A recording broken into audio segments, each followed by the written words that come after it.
Assalamu alaikum students. Today is our lab 6 of OOP, and in lab 6 we will study the inputs and outputs in C++. First of all हम lab 6 के जो content हैं हम stream को देखेंगे. What is stream? Input output streams. Read data from standard input device. हम input device से हम डेटा कैसे रीड करते हैं, वैसे हम ऑलरेडी जानते भी. हम सी एन यूज़ करते हैं डेटा रीड करने के लिए और सी आउट करते हैं डेटा डिस्प्ले करने के लिए. हम और डिफरेंट मेथड देखेंगे कि लैब 6 में कि हम डेटा कैसे सी इन और सी आउट के अलावा हम स्क्रीन से ले भी सकते हैं और स्क्रीन पे डिस्प्ले कैसे कर सकते हैं. Explore to use how to use input stream function, get, ignore, put back and peek. हम कुछ फंक्शन देखेंगे इनको हम कैसे यूज़ करते हैं. How to use predefined function in a program. हम प्रोग्राम में प्री डिफाइंड फंक्शन कैसे यूज़ करते हैं हम ये भी इस लैब में देखेंगे. Become familiar with input failure. Input failure क्या होता है और इसको कैसे हम हैंडल करते हैं इसको भी हम स्लैब में कवर करेंगे. How to write data standard output device. हम स्क्रीन पे आउटपुट डेटा वही डिस्प्ले कैसे करते हैं विदाउट फॉर्मेटेड वे में. Discover how to use manipulators in program to format out. हमने आउटपुट को फॉर्मेट में मिलाना है तो उसके लिए हम मैनिपुलेटर कैसे यूज़ करेंगे, कौन कौन से मैनिपुलेटर यूज़ करेंगे हम आगे लैब में देखेंगे. और स्टूडेंट सबसे पहले इंट्रोडक्शन है. Every program takes from data as a input and generate process data as output. कोई भी प्रोग्राम हो या किसी भी लैंग्वेज का प्रोग्राम हो वो मोस्टली उनके जो क्लास के होते हैं वो डेटा इनपुट लेता है और उसके वो भी प्रोसेसिंग करता है और आउटपुट डेटा को एज आउटपुट आपको डिस्प्ले करता है या कहीं पर स्टोर करता है. C plus plus store set of IO function. जो सी प्लस प्लस है वो बहुत सारे सेट ऑफ आईओ फंक्शंस को सपोर्ट करता है. IO function mean input and output function. वो फंक्शन जिनके थ्रू हम अपने प्रोग्राम को आउटपुट लेंगे और वो फंक्शन जिनके थ्रू हम अपने फंक्शन को आउटपुट देंगे, ये सारे सी प्लस प्लस क्या करता है, सपोर्ट करता है. C plus plus use the concept of stream and stream classes to implement its I operation with console and disk. तो सी प्लस प्लस से बेसिकली वो कंसेप्ट ऑफ स्ट्रीम को यूज़ करता है और स्ट्रीम क्लासेस को आई ऑपरेशन को implement करने के लिए. हम स्ट्रीम और स्ट्रीम क्लासेस को आगे डिटेल से देखने जा रहे हैं. In this chapter, we will discuss how stream classes support the console-oriented I/O operations. What is stream? Stream is a sequence of bytes. String आपके पास एक string है, sequence of byte है, ठीक है. If data is received from input device in the sequence, then it is called source stream. अगर आप input device से data ले रहे हैं sequence तो आपका जो होगा stream होगी वो source stream कहलाएगी.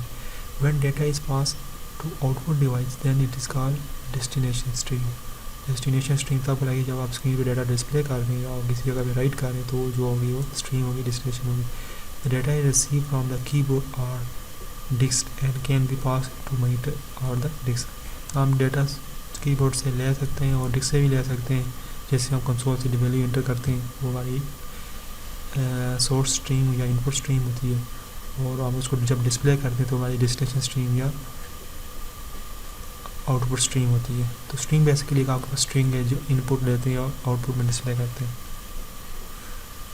Stream in C plus.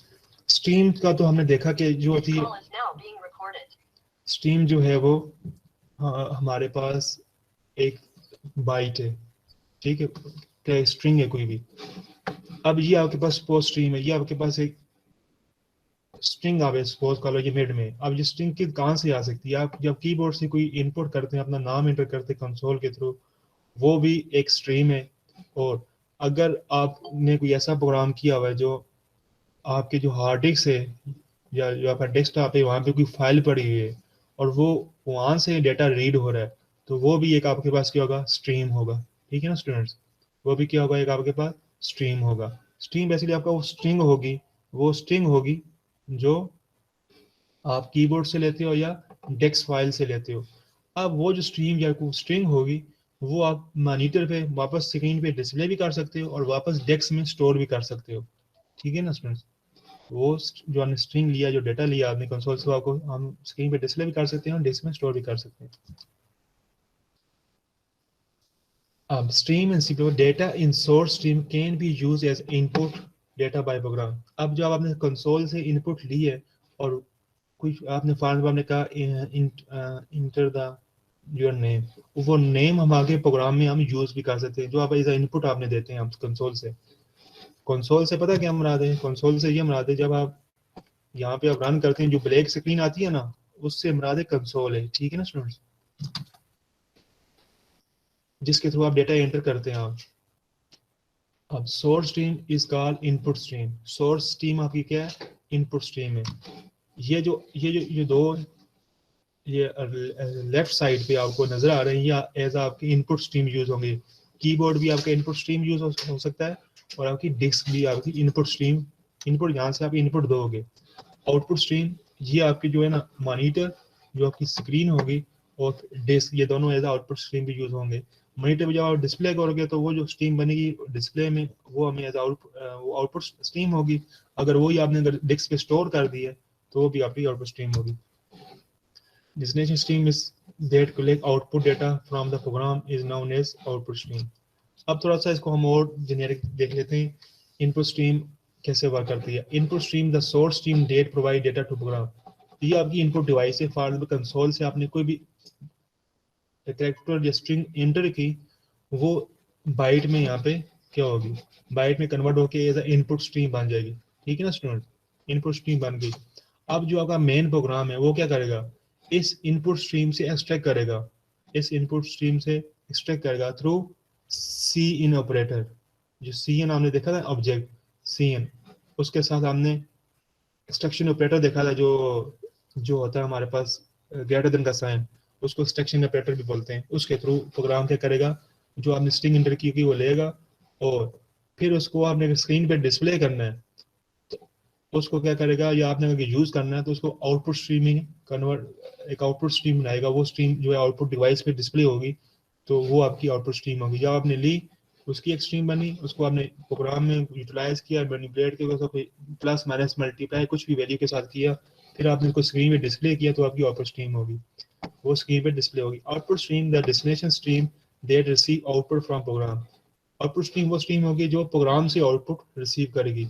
Input stream वो होगी जो आपकी इनपुट डिवाइस से स्ट्रीम रिसीव करेगी, और आउटपुट स्ट्रीम वो भी होती है जिसको आप स्क्रीन पे डिस्प्ले भी करते हो, ठीक है ना स्टूडेंट्स। कोई क्वेश्चन तो नहीं है, चीजें क्लियर हो रही हैं आपको?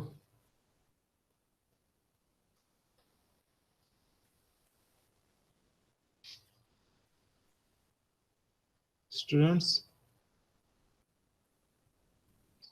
यस सर, क्लियर है। जी रिप्लाई साथ साथ दिया करें। अच्छा स्टूडेंट्स, हमारे पास formatted vs unformatted IO function in C, ये बेसिकली सी प्लस से, टाइपिंग में मिस्टेक हुई है।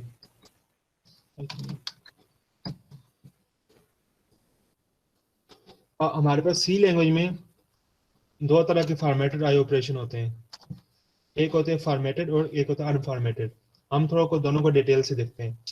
आईओ से हमारा तो आपको पता है इनपुट और आउटपुट। इनपुट जब ले रहे होते हैं, जब आउटपुट डिस्प्ले कर रहे थे स्क्रीन पे। Input output function in C plus programming falls into two categories. C plus programming जिसमें जितने भी आपके पास इनपुट एंड आउटपुट के फंक्शन है वो दो कैटेगरीज में फॉल होते हैं, namely formatted input output function and unformatted input output functions. ठीक है स्टूडेंट्स, हमारे पास दो तरह के फंक्शंस हैं, फॉर्मेटेड इनपुट आउटपुट और unformatted input output. In this article we will point out major difference between them. हमने मेजर डिफरेंस देखना कि जो हमारे पास इनपुट आउटपुट के फंक्शन दोनों में मेजर डिफरेंस क्या है। फर्स्ट डिफरेंस आ गया आपके पास, formatted I operation allow to supply input or display output in user desired format, user desired format। अब फॉर्मेटेड को अपने माइंड में ऐसे देखना कि ये फॉर्मेट से मुराद ये कि आप इसको स्पेसिफिक फॉर्मेट खुद देते हैं। आपने स्क्रीन पे आउटपुट डिस्प्ले करनी है और आपने एक स्पेसिफिक फॉर्मेट देना है, उसको स्पेसिफिक फॉर्मेट में डिस्प्ले करना है। तो वो वाले जो फंक्शन होंगे जो आपके स्पेसिफिक फॉर्मेट में आपकी आउटपुट डिस्प्ले करेंगे, तो वो आपके क्या कहलाएंगे, फॉर्मेटेड आईओ ऑपरेशन, या ऐसा ऑपरेशन जिसके थ्रू आप स्क्रीन से इनपुट लेते हैं। वैसे तो अभी तक तो हमने सीन के थ्रू इनपुट लिए सी प्लस के प्रोग्राम में, इसके अलावा और मेथड भी हैं। अब जब उनके थ्रू आप इनपुट लेंगे और आप जैसे चाहेंगे वैसे ही आप इनपुट लेना चाहते हैं, तो वो जो फंक्शन जब आप यूज करेंगे तो वो कौन से होंगे, फॉर्मेटेड, कि वो यूजर की डिजायर के मुताबिक इनपुट भी लेते हैं और यूजर की डिजायर के मुताबिक आउटपुट भी स्क्रीन पे डिस्प्ले करते हैं। ठीक है, उसके बाद unformatted IO operation are the most basic form of input and an output. They don't allow to supply input output display in user desired format. जो आपके unformatted फंक्शन होते हैं वो आपके यूजर डिजायर फॉर्मेट में ना इनपुट लेते हैं ना स्क्रीन पे आउटपुट डिस्प्ले करते हैं। इस चीज को आपने समझना है। ये जो अनफॉर्मेटेड आई ऑपरेशन है वो बेसिकली ऐसे ऑपरेशन हैं जो यूजर की डिजायर फॉर्मेट में ना ही वो इनपुट लेते हैं ना ही यूजर की डिजायर फॉर्मेट में स्क्रीन पे आउटपुट डिस्प्ले करते हैं। तो इसकी एग्जांपल आपके पास नॉर्मल जो आपका CN है ना, यहाँ पे टाइपिंग नहीं हो रही, हमारा CN और सी आउट है ना, ये दो, ये आपके नॉर्मल अनफॉर्मेटेड में आते हैं क्योंकि आप जस्ट डिस्प्ले करते हो, आपका डिस्प्ले होता है, आपकी डिजायर फॉर्मेट आप उसे नहीं दे सकते। उसके बाद हम सेकंड डिफरेंस हम देखते हैं, formatted input and output function contain format specified in their syntax. जो आपके फॉर्मेट फंक्शंस होंगे ना फॉर्मेट वाले, वो उनके सिंटैक्स में फॉर्मेट स्पेसिफायर होगा, फॉर्मेट स्पेसिफायर होगा कि आपने कुछ स्पेसिफिक किया होगा कि इसका ये फॉर्मेट है। फॉर एग्जांपल मैं एग्जांपल देता हूँ, आप भी चाहते हो कि आपको एक फ्लोट का नंबर है, फ्लोट का नंबर है और वो स्क्रीन पे, इसको मैं थोड़ा सा प्रैक्टिकली करवा के दिखाता हूँ।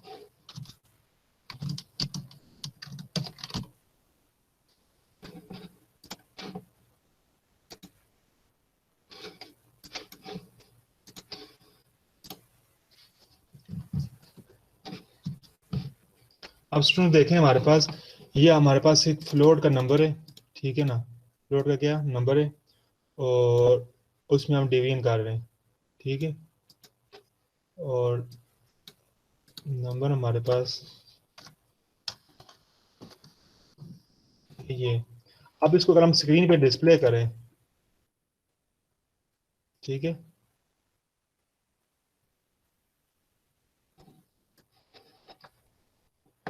अब ये क्या हो रहा है, ये हमारे पास जो वैल्यू प्रिंट हो रही है स्क्रीन पे वो बेसिकली कितने डेसिमल प्लेस पे जा रही है, यहाँ तक जा रही है। अब इसने बाकी डेसिमल प्लेस को इग्नोर कर दिया।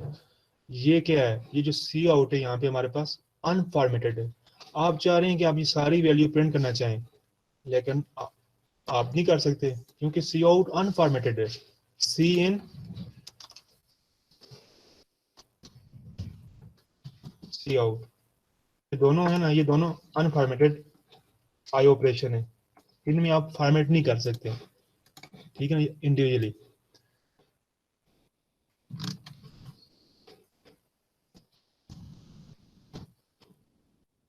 अब मैं एक जो आपकी डिस्प्ले करता हूँ अनफॉर्मेटेड के थ्रू, एक आपके करता हूँ फॉर्मेटेड के थ्रू, आपको और आइडिया क्लियर हो जाएगा। ठीक है स्टूडेंट्स, अब ये जो आपके पास पहली आउटपुट हो रही है ये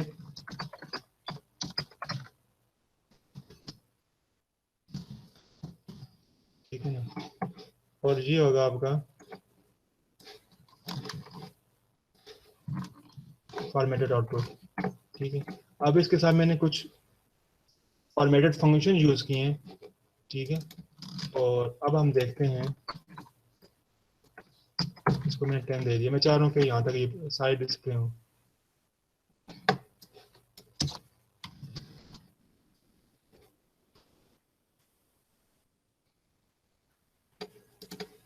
और उसके लिए हमारे पास एक क्लास होती है IO manipulator, IO input output manipulator. ये हमने आपको डायरेक्टरी आपको कहीं पे साथ ऐड करनी पड़ती है आपको हर प्रोग्राम में जब आपने ये फंक्शन यूज करने हैं। तो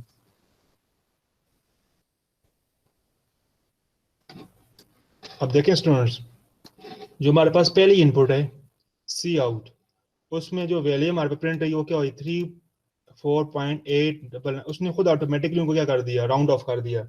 लेकिन अगर हम नहीं चाहते, कि हम चाहते हैं कि हम राउंड ऑफ नहीं हो, तो फिर हमने एक दो फंक्शन पढ़े, ये मैं आगे डिस्कस करूंगा, इनको एक्सप्लेन करूंगा ये दो फंक्शन हैं कि आप जस्ट ये बता दें कि जो सेट सी इन मेथड है फंक्शन है, ये बेसिकली आपकी ये बताता है कि ये नंबर के जो है ना प्रिसीजन आपने 10 तक रखना है, मतलब 10 तक 10 डेसिमल प्लेसेस तक आपने क्या करना है, इसको प्लेस लेके जाना है।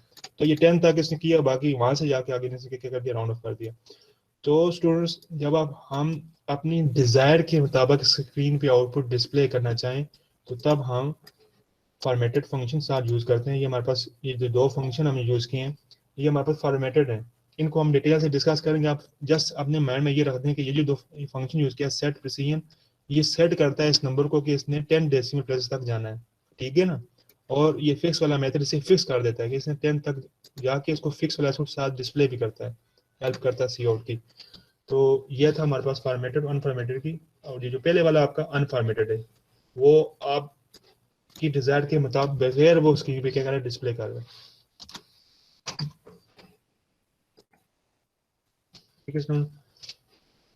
Unformatted IO function are used to store data more compatibly. जो आपके फॉर्मेटेड फंक्शन होते हैं use to store data more user friendly. अब ये जो हमारे पास आउटपुट है,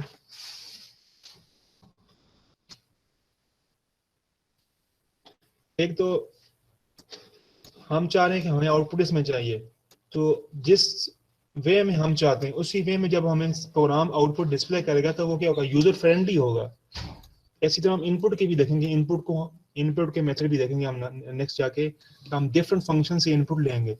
तो जब आप जस्ट सी इन और सी आउट यूज करते हैं आप, तो वो आपको वो फ्लेक्सिबिलिटी प्रोवाइड नहीं करते, वो आपको यूजर फ्रेंडली एनवायरनमेंट प्रोवाइड नहीं करते जिसके थ्रू आप इनपुट ले भी सकें और स्क्रीन पर आपको डिस्प्ले भी कर सकें। तो इस वजह से जो आपके फॉर्मेट फंक्शन होते हैं, जैसे कि हमने अभी सेट प्रिसीजन मेथड यूज किया, ये आपका क्या है, यूजर फ्रेंडली, आपको इनपुट भी लेता है और आउटपुट भी लेता है। उसके बाद format function use to are data types, format और ये दोनों तमाम डेटा टाइप्स का यूज होते हैं। अब हम थोड़ा सा देख सकते हैं जो उसका स्ट्रीम है, जो ये बेसिकली ये क्लास है, ये जो हम यहाँ पे यूज करते हैं ना, ये प्रोग्राम है, ये हम ऊपर यूज करते हैं आईओ स्ट्रीम। होप सो कि आपको मेरा ये प्रोग्राम नजर आ रहा है, आईओ स्ट्रीम है। इसकी थोड़ा सा हम स्टडी करते हैं कि ये है क्या, ये इसकी बैकग्राउंड थोड़ा सा हम देखते हैं। स्टूडेंट सबसे पहले जो इनके पास जो क्लास है ना, ये सारी क्लासेस हैं। क्लासेस हम आगे नेक्स्ट ग्रुप में हम स्टडी करेंगे, स्ट्रक्चर का की तरह ही होती हैं। जैसे स्ट्रक्चर में डिफरेंट डेटा टाइप स्टोर होती हैं, उनके फंक्शन स्टोर होते हैं, क्लासेस में इनहेरिटेंस वगैरह बाकी चीज़ें भी ऊपर की आती हैं। तो ये आपके पास सबसे पहले iOS क्लास है। इसमें क्या होता है, provide the basic support for formatted and unformatted IO operation. ये जो आपके पास सबसे पहले जो मेन क्लास होती है आपके पास iOS की क्लास है, जिसमें हमारे पास जितने भी हम स्क्रीन से डिस्प्ले करते कोई आउटपुट, स्क्रीन से इनपुट लेते हैं, वो सारे फॉर्मेटेड और अनफॉर्मेटेड ऑपरेशन क्या है इसमें डिफाइंड है इस क्लास में, ठीक है ना, इस क्लास में। उसके बाद इस क्लास के आगे 3 सब क्लासेस है, ठीक है। एक आई स्ट्रीम है, एक स्ट्रीम बफर और एक और स्ट्रीम है। आई स्ट्रीम में क्या है, provide facility for formatted and unformatted inputs. I stream में आपके पास जितने भी इनपुट की फंक्शनलिटी है इनपुट की, वो सारी इसमें क्या है, डिफाइन है आई स्ट्रीम में। आई से बाद इनपुट। ओ स्ट्रीम में आपके पास क्या है, सारी आउटपुट्स की जितनी भी फंक्शनलिटीज हैं, किस तरह हमने आउटपुट डिस्प्ले करनी है, किस फॉर्मेट में डिस्प्ले करनी है, वो सारी चीजें जितने भी हमारा फंक्शंस हैं, प्रोग्राम में वेरिएबल्स हैं, वो सारे किस में डिफाइन है, ओ स्ट्रीम की क्लास में, मतलब आउटपुट स्ट्रीम, ठीक है। अब इनपुट स्ट्रीम और आउटपुट स्ट्रीम को हमने मिला के हमने क्या बनाया, आईओ स्ट्रीम, ठीक है ना। आईओ स्ट्रीम की बैकग्राउंड क्या है, आईओ स्ट्रीम में इनपुट स्ट्रीम की भी फंक्शनलिटी है और क्या, आउटपुट स्ट्रीम की भी फंक्शनलिटी है, ठीक है ना स्टूडेंट। और IO stream provide the facility of handling both input and output stream. जब हमने आईओ स्ट्रीम यहाँ पे लिखा होता है तो इसका क्या मतलब है कि ये इनपुट को भी हैंडल कर रहा है और आउटपुट को भी। इनपुट की जितनी भी अब ये कंसोल ये डिस्प्ले हो रहा है, हमें देखो ये मैं बताता हूँ आपको, ये मैंने कंसोल डिस्प्ले किया है, ये कंसोल कैसे डिस्प्ले हुआ है, यहाँ पे आउटपुट कैसे डिस्प्ले हुई है, ये सारी ओ स्ट्रीम की क्लास में डिफाइन है। ये जो ओ स्ट्रीम की क्लास है ना, कैसे स्क्रीन पे आउटपुट डिस्प्ले करनी है, कैसे किस फॉर्मेट में करनी है। और जब हम स्क्रीन से इनपुट लेते हैं, यहाँ से हम इनपुट लेते हैं, तो वो आई स्ट्रीम में डिफाइंड है। वो सारी चीज़ें कैसे लेना है, बैकग्राउंड पे क्या होना है, वैल्यू कैसे, वेरिएबल में मेमोरी को कैसे एक्सेस करना है, वेरिएबल में वैल्यू कैसे स्टोर करनी है, फिर प्रोग्राम को असाइन कैसे करना है, ये सब चीज़ें। और वो दोनों चीज़ें आई स्ट्रीम की क्लास में क्या है, इनहर्टेड हैं, मतलब वो दोनों चीजें आईओ स्ट्रीम में भी इंप्लीमेंटेड है, इन दोनों की कॉपी है, इसकी कॉपी इसका भी फुल आईओ स्ट्रीम में है। तो इस बजाय हम सिर्फ आई स्ट्रीम यूज करने बजाय आईओ स्ट्रीम, हम जस्ट आईओ स्ट्रीम फुल एक ऐसी क्लास यूज करते हैं जिसमें हमारे पास इनपुट की फंक्शनलिटी भी इंप्लीमेंटेड है और आउटपुट की फंक्शनलिटी भी हमारे पास अवेलेबल है, ठीक है ना। और ये जो क्लासेस हैं आपकी I stream with assign, IO stream with assign and O stream with assign, जब हम ये चीज लिखते हैं तो ये जब हम इनका सी इन और सी आउट लिखते हैं ना, तो ये क्लासेस उनमें हेल्प करती हैं। आप जब सी आउट किया अभी हमने इस प्रोग्राम में, ये जो सी आउट किया है और इसको, ये वो क्लासेस तो आप इनको हेल्प करती हैं कि आपने डेटा कैसे डिस्प्ले करना है और कैसे करना है। ये जस्ट बैकग्राउंड है थोड़ा सा आईओ स्ट्रीम का, ठीक है ना। स्ट्रीम आपके पास क्या होती है, एक सीक्वेंस ऑफ बाइट होती है, एक आपके पास स्ट्रिंग होती है। वो स्ट्रीम आपकी इनपुट स्ट्रीम भी हो सकती है और आउटपुट स्ट्रीम भी हो सकती है। जब वो यूजर स्क्रीन से इनपुट देगा तो आपकी इनपुट स्ट्रीम होगी, और जब प्रोग्राम स्क्रीन पे डिस्प्ले करेगा वो एज आउटपुट स्ट्रीम होगी। अब थोड़ा सा इन क्लासेस को और डिटेल से देख लेते हैं। Stream classes, IO stream, IO stream contain basic facility that are used by all input and output classes। इसमें सिर्फ बेसिक जो है ना वो चीजें डिफाइन है iOS की क्लास में। फिर उसके बाद है आई स्ट्रीम, ये एक डिफरेंट क्लास है। ये क्या करता है, इनहर्ट प्रॉपर्टी ऑफ iOS। ये आपका iOS की जो क्लास है उसकी जितनी भी प्रॉपर्टीज हैं वो सारी क्या करता है, इनहर्ट करता है, मतलब उसकी सारी उसके पास एक कॉपी बन जाती है इसके पास, जो उसकी जितनी फंक्शन होंगे वो इसके पास भी होंगे। Declare input function get line, read, ये गेट का फंक्शन, गेट लाइन का फंक्शन और रीड का, ये किस में डिफाइन है, आई स्ट्रीम में। कंटेन द ओवरलोडेड इंस्ट्रक्शन, ये वाला ऑपरेटर, ये जो ऑपरेटर है ना ये हमारे पास कौन सा है, इंस्ट्रक्शन ऑपरेटर है, जो हम सी इन के साथ यूज करते हैं, ये वाला साइन, इसको हम क्या कहेंगे, इंस्ट्रक्शन ऑपरेटर। ये नाम आपको होना चाहिए इसका, इसका क्या नाम है, ये जो दो सिंबल हम यूज करते हैं ग्रेटर देन के, इसका नाम है इंस्ट्रक्शन ऑपरेटर। इसके नाम से ये कि हम कोई चीज एक्सट्रैक्ट कर रहे हैं, मतलब ये हमारे पास सी आउट के साथ या सी इन के साथ यूज होता है कि हम स्क्रीन से कोई वैल्यू लेके स्टोर करनी है, ठीक है स्टूडेंट। उसके बाद हमारे पास आता है ओ स्ट्रीम। ओ स्ट्रीम मतलब आउटपुट स्ट्रीम, आउट स्क्रीन पे कोई चीज डिस्प्ले कर रही है। जैसे मैंने आपको पहले बताया, जो स्ट्रीम है आपके पास क्या, एक स्ट्रिंग है, एक सीक्वेंस ऑफ बाइट है। अब वो स्ट्रीम को जब आप यूजर से इनपुट लोगे तो वो आई स्ट्रीम होगी। वो आई स्ट्रीम की कैसे इनपुट लोगे, क्या फिनोमेना होगा, वो सारी इस आई स्ट्रीम की क्लास में इन्वॉल्व है। आई स्ट्रीम हम कैसे ले सकते हैं, हम गेट के थ्रू ले सकते हैं स्ट्रिंग, गेट लाइन के थ्रू, रीड के थ्रू और एक्सट्रैक्शन ऑपरेटर के थ्रू, ठीक है ना स्टूडेंट्स, एक्सट्रैक्शन ऑपरेटर के थ्रू। उसके बाद हमारे पास ओ स्ट्रीम मतलब आउटपुट स्ट्रीम, वो स्ट्रीम जो हमने, वो स्ट्रिंग जो हमने स्क्रीन पे डिस्प्ले करनी है, जब हम डिस्प्ले करेंगे तो वो सारी चीजें किस क्लास में डिफाइन है, ओ स्ट्रीम की क्लास में। अब ये क्या करता है, inherit property of IO stream, इसमें ये iOS की जितनी भी बेसिक फंक्शनलिटी होती है सारी इसमें कॉपी वेट होती है, इसमें इनहर्टेड होती है।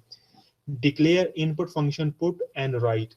अब इसमें जो जब स्क्रीन पर डिस्प्ले करते हो ना तो हम सी आउट के थ्रू डिस्प्ले करते हैं, जिसका इंसर्शन ऑपरेटर, ठीक है ना। ये इस ऑपरेटर को क्या कहते हैं आप, insertion operator. Insertion operator, put और राइट, ये तीनों सेम काम स्क्रीन पे क्या करते हैं, आउटपुट आपकी डिस्प्ले करते हैं। जैसे ये हम स्क्रीन पे, ये हमारे पास ये कौन सा ऑपरेटर होगा,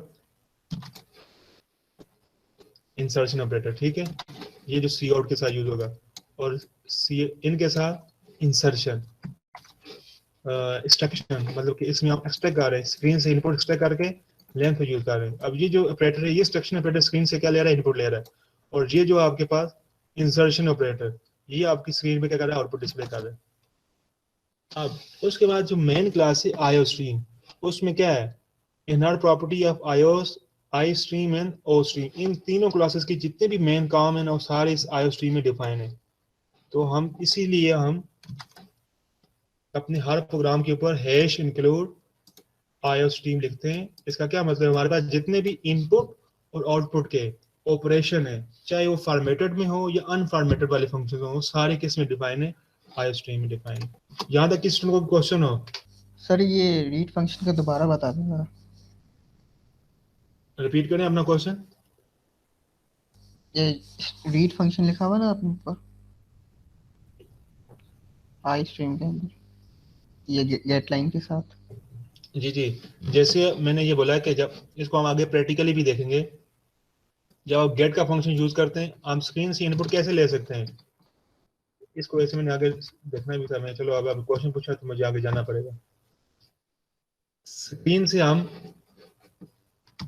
मुझे यहाँ में मुश्किल हो जाएगा आपके लिए।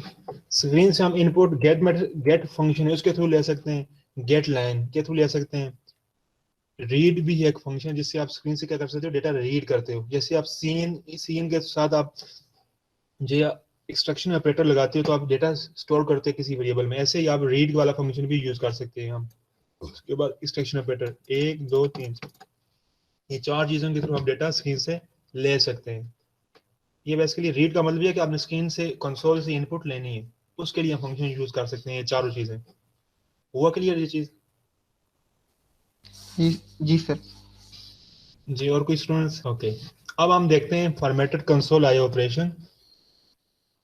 C++ provide various formatted console IO operation function for formatting the output। मतलब आपने स्क्रीन पे आउटपुट डिस्प्ले करनी है तो आपके पास कौन से फंक्शंस होंगे? उसमें 3 चीजें हैं, IO class, function and flags. जो आपके पास IO जो मेन क्लास है उसकी फंक्शंस हैं और फ्लैग्स हैं, उसके थ्रू आप स्क्रीन पे आउटपुट डिस्प्ले कर सकते हैं। मैनिपुलेटर्स हैं और यूजर डिफाइंड आउटपुट फंक्शन है। मैनिपुलेटर्स क्या चीज है? Manipulator are functions specially designed to use in conjunction with insertion and extraction operator। जो आपके पास सी इन और सी आउट है ना, उनके साथ जितने भी फंक्शंस हम यूज करेंगे वो आपके क्या होंगे? मैनिपुलेटर होंगे। वो आपकी स्क्रीन पे मैनिपुलेट करेंगे। अभी भी हमने जैसे हमने अभी किया था सी आउट के साथ हमने क्या किया, सेट सी इन का एक मेथड यूज किया। तो ये बेसिकली आपके पास है क्या है, मैनिपुलेटर है। इसने आपकी इनपुट को मैनिपुलेट करके स्क्रीन पे डिस्प्ले किया, ठीक है ना। तो वो किसके साथ यूज होता है? ये आपका जो ऑपरेटर है, कौन से वाला, इंसर्शन एंड इंस्ट्रक्शन। यहाँ पे ये इंसर्शन वाला ऑपरेटर है। सी आउट के साथ ये आपने याद रखना है, जो ऑपरेटर है उसका नाम क्या है? Insertion operator. और जो सी इन के साथ जो ऑपरेटर है उसका क्या नाम है? Extraction operator. रिपीट करिएगा। आप जब देखें, मैं बताता हूँ आपको। ये जो हमारा सी इन है ना, सी आउट है, सी आउट के साथ हमने लेस देन के 2 सिंबल लगाए हुए हैं। इसको हम क्या नाम देंगे? इस सिंबल को, इसको हम नाम देंगे, ये हमारे पास कौन सा ऑपरेटर है?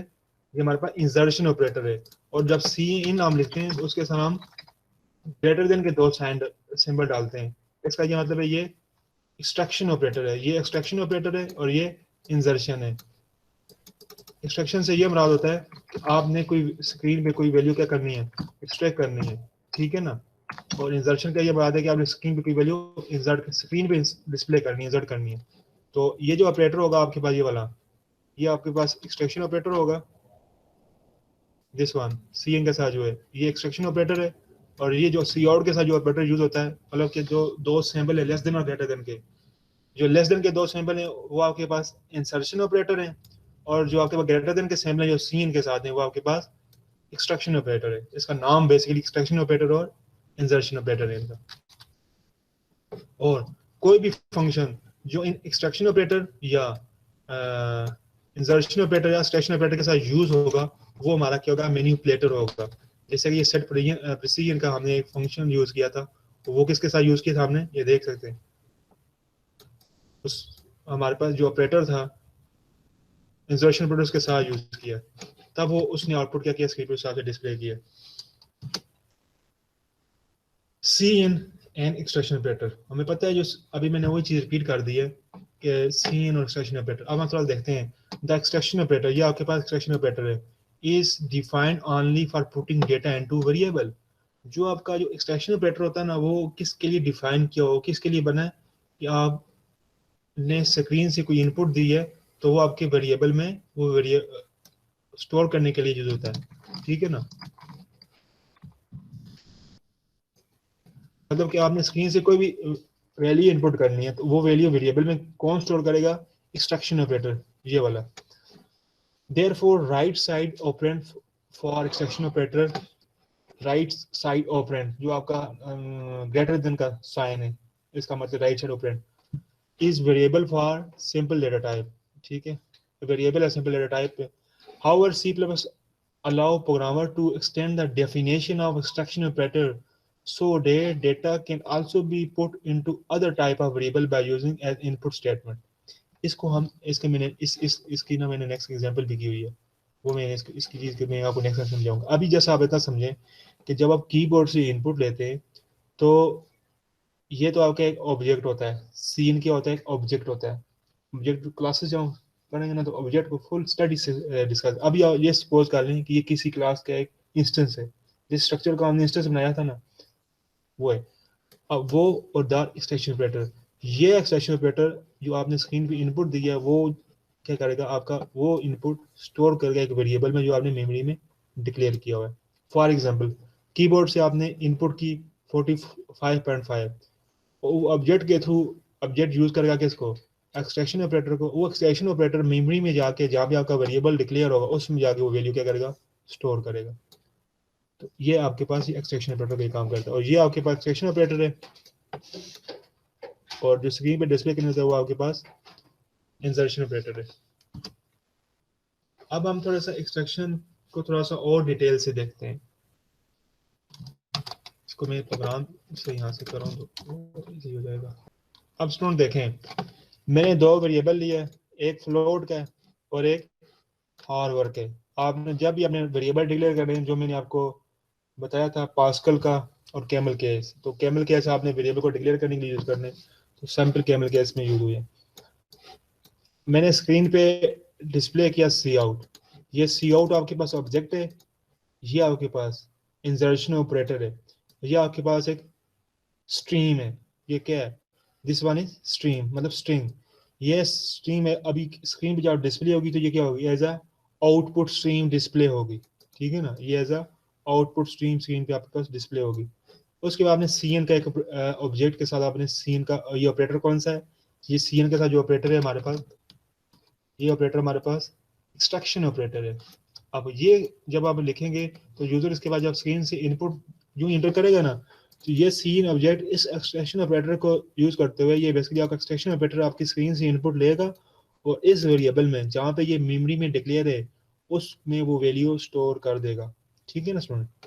उसके बाद अब ये जब वैल्यू लेगा तो ये आपकी वैल्यू क्या होगी, एज इनपुट स्ट्रीम होगी। जो आपने वैल्यू इनपुट ली है और आपने इसमें जाके वेरिएबल में स्टोर किया, वो आपकी क्या होगी, एज इनपुट स्ट्रीम यूज होगी, जो वैल्यू होगी, ठीक हो गया।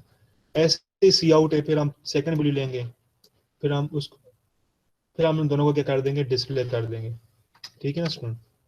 अब ये चीज तो नॉर्मल प्रोग्राम है, हमने दो वैल्यू ली स्क्रीन से और स्क्रीन पे डिस्प्ले कर दी। लेकिन जो मैं केस डिस्कस करना चाहता हूँ वो ये है कि जो सी इन है वो एक टाइम में एक से ज्यादा इनपुट भी ले सकता है। सी इन जो आपके पास ऑब्जेक्ट है या आपके पास जो एक्सट्रैक्शन ऑपरेटर है, बेसिकली एक्सट्रैक्शन ऑपरेटर जो है सी इन जो है ऑब्जेक्ट, वो एक टाइम में एक से ज्यादा इनपुट को भी सपोर्ट करता है। कैसे देखें, यहाँ पे हमने एक स्ट्रीम स्क्रीन पे डिस्प्ले की सी आउट के थ्रू के इंटर पे रेट एंड हार वर्क्स रिस्पेक्टिवली, मतलब आपने पहले पे रेट इंटर करना है, फिर हार वर्क जो किया वो इंटर करना है। सी एन हमने ऑब्जेक्ट लिखा, उसके बाद हमने एक एक्सट्रैक्शन ऑपरेटर लिखा, एक एक्सट्रैक्शन ऑपरेटर, और उसके बाद हमने क्या लिखा, पे रेट।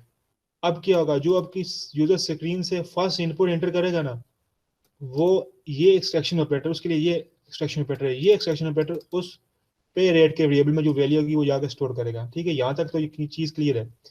उसके बाद जब उसके बाद यूजर सेकंड वैल्यू एंटर करेगा तो उसके लिए ये एक्सट्रैक्शन ऑपरेटर यूज होगा।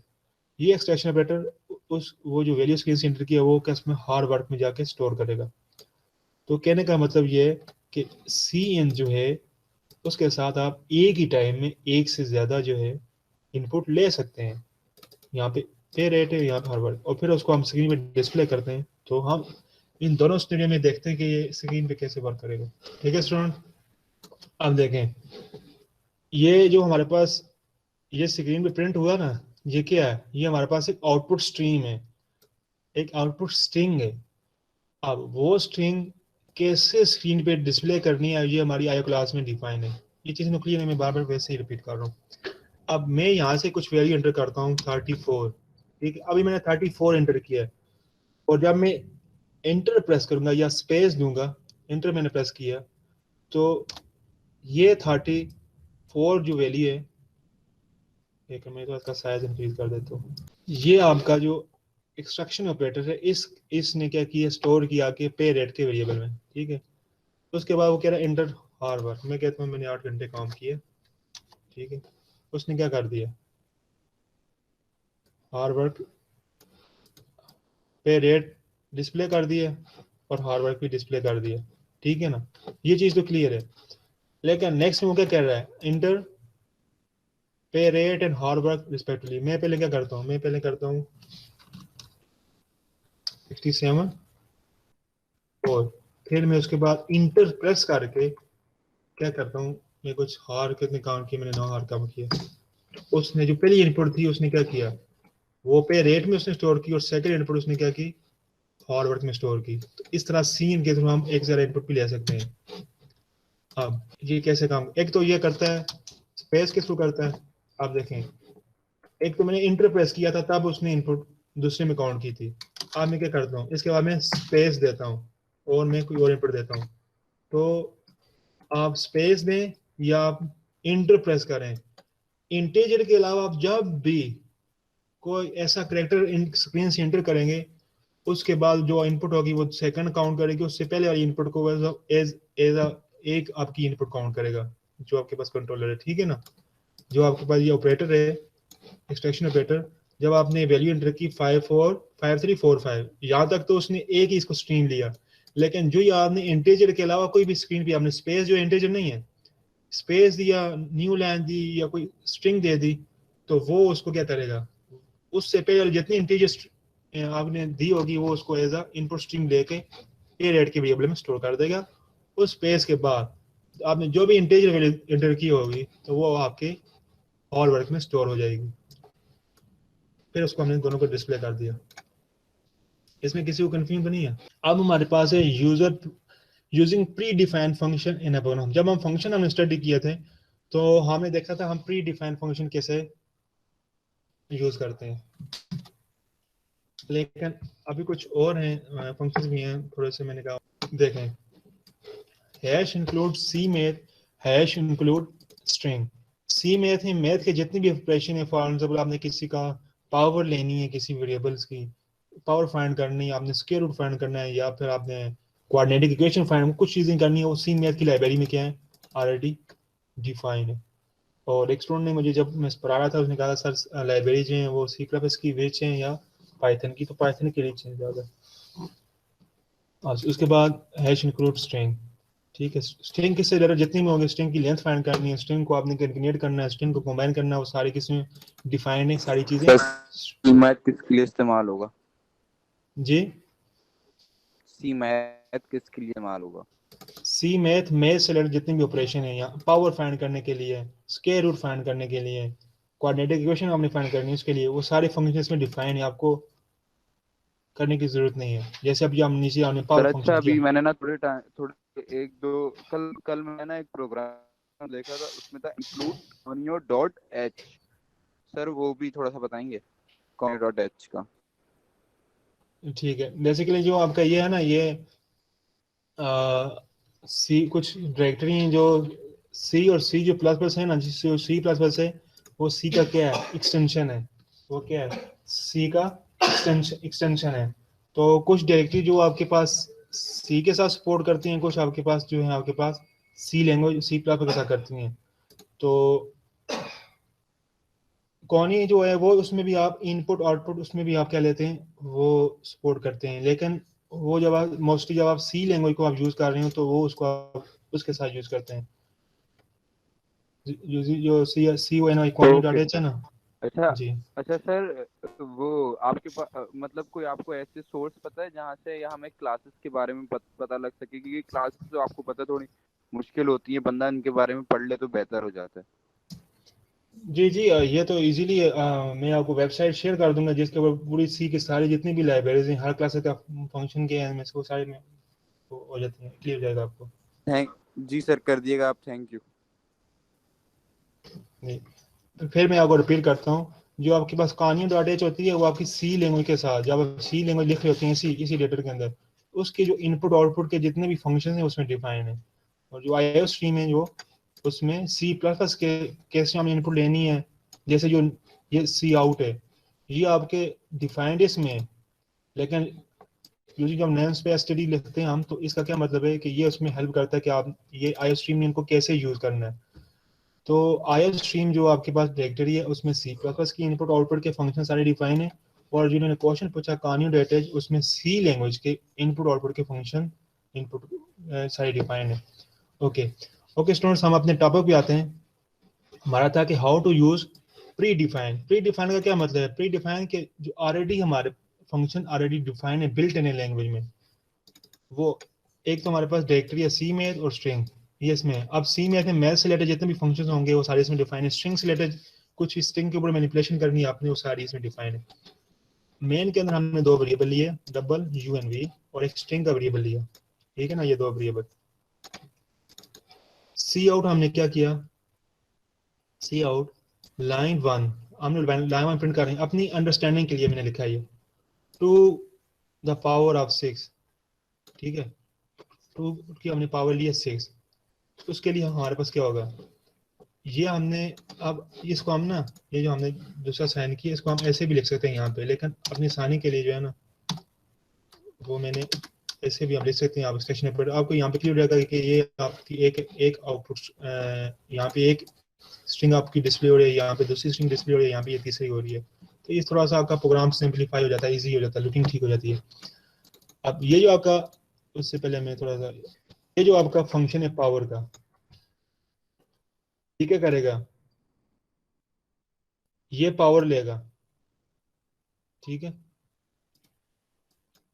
ये तो आपको क्लियर होगा कि ये पावर फंक्शन कहाँ पे डिफाइन है, ये पावर फंक्शन सी मैथ की डायरेक्टरी में डिफाइन है।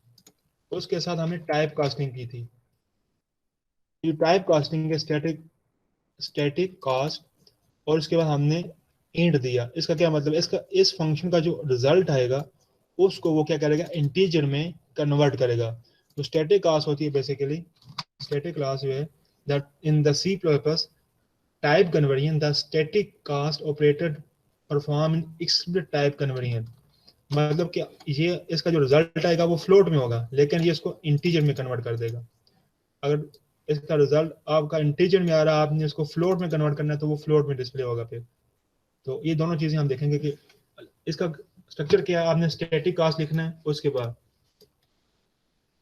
या आपने इनको ब्रैकेट्स के अंदर, जो स्मॉल ब्रैकेट्स हैं बिल्कुल, उनके अंदर आपने वो फॉर्मेट स्पेसिफायर करना लिखना है, जिसमें आप फॉर्मेट में आप कन्वर्ट करना चाहते हैं, इंटीजर करना चाहते हैं, डबल करना चाहते हैं, स्ट्रिंग अरे, जिसमें भी आप करना चाहते हैं। और उसके बाद जो ये फंक्शन की जो आउटपुट आएगी वो उसको कन्वर्ट करेगा, ठीक है ना। इसकी जितनी भी आउटपुट्स आएंगी उसको इंटीजर में, इसमें इस आउटपुट में जो लाइन 1 की आउटपुट होगी उसमें आपके पास वैल्यू पॉइंट में डिस्प्ले नहीं होंगी, ठीक है स्टूडेंट।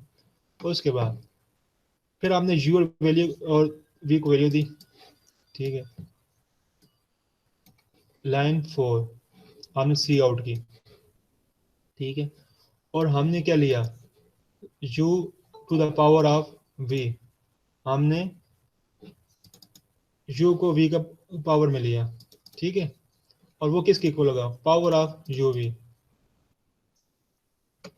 ठीक है स्टूडेंट। अब इसमें जो आपकी वैल्यू डिस्प्ले होगी बेसिकली वो आपकी पॉइंट्स में होगी, क्योंकि हमने स्पेसिफाई नहीं किया कि इसको कन्वर्ट करना है, इंटीजर में करना है। जो इसकी पॉइंट्स में वैल्यू आ रही है वही स्क्रीन पे डिस्प्ले होगी। और ये पावर का फंक्शन किस में डिफाइन है, सी मैथ में डिफाइन है, ठीक है। उसके बाद हमारे पास एक 5th लाइन में हमने क्या, सी आउट स्क्वायर रूट ऑफ 24 का स्क्वायर रूट क्या होगा, वो हमने क्या किया, हमने एस क्यू आर टी का फंक्शन है बिल्ट इन जो सी मैथ लाइब्रेरी में, उसके अंदर वो वैल्यू दे दी 24। तो हमारे पास स्क्रीन पे इसका स्क्वायर रूट डिस्प्ले हो जाएगा। फिर अब क्या, हमने एक वेरिएबल या u is equal to power of 18.2, इसमें हमने 8 की 2.5 पावर ली और उसको हमने स्क्रीन पे इस लाइन में डिस्प्ले कर दिया। तो ये वैल्यू भी जो हमारे पास डिस्प्ले होगी ये भी पॉइंट्स में होगी। फिर हमारे पास एक स्ट्रिंग थी, वेरिएबल था string, string is equal to programming with C plus plus, ये एक स्ट्रिंग है। अब इसकी हमने लेंथ फाइंड करनी है। तो स्टूडेंट हमने दो मेथड पर स्टडी किए थे, डॉट लेंथ और डॉट साइज। तो मैंने डॉट लेंथ का मेथड यूज किया, तो वो इसकी स्क्रीन पे क्या कर देगा, लेंथ डिस्प्ले कर देगा। ये किस में डिफाइन है, इसमें स्ट्रिंग की लाइब्रेरी में। अब हम इसको थोड़ा रन करते हैं, चेक करते हैं आउटपुट कैसे डिस्प्ले हो रहा है। यहाँ पे जब आपने 2.5 को 6 का पावर लिया, 6 का 2.5 में, तो उसका वैल्यू पॉइंट्स में नहीं थी, लेकिन उसने क्या किया, जस्ट इंटीजर में डिस्प्ले किया। और सेकंड टाइम पे जब हमने पावर ली, लाइन 4, तो उसकी वैल्यू पॉइंट्स में आपके पास गई, डिस्प्ले हुई। तो वहाँ पे आपने टाइप स्पेसिफाई नहीं किया, फिर इसी आपने स्क्वायर रूट लिया, उसमें भी आपके पास वैल्यू पॉइंट्स में है। उसके बाद फिर आपने 8 यहाँ पे लाइन नंबर 7 में भी वो आपके पास है। फिर उसके बाद जो स्ट्रिंग है, स्ट्रिंग की जब लेंथ फाइंड की तो उसने स्ट्रिंग की लेंथ भी आपको बता दी कि 20 कैरेक्टर है इसमें। तो ये था कि आपने बिल्ट इन फंक्शन कैसे यूज़ करने हैं। पावर का फंक्शन यूज़ किया हमने, स्क्वायर रूट का किया, लेंथ का फंक्शन यूज़ किया, जो इन दो लैंग्वेज में इंक्लूड थे। ये वो पुरानी चीज़ें रिपीट हो रही हैं जो हमने पहले की हैं ऑलरेडी। अब द मोस्ट इंपॉर्टेंट चीज़, टेक स्ट्रिंग इन C++ में हम स्ट्रिंग कैसे लेते हैं इनपुट से। जो आपके पास था ना, हमने कहा था इनपुट के हम डिफरेंट मेथड स्टडी करेंगे। अब C++ में हम एक तो यूजिंग cin, जो फर्स्ट आपके पास मेथड है। टेक होप्स हो गया चीज़ आपको नजर आ रही है। हमने सिंपल प्रोग्राम लिखा मेन में, एक हमने क्या ली, कैरेक्टर की अरे ली, ठीक है, 10 की। इसका क्या मतलब है, इसमें 10 कैरेक्टर ही आ सकते हैं।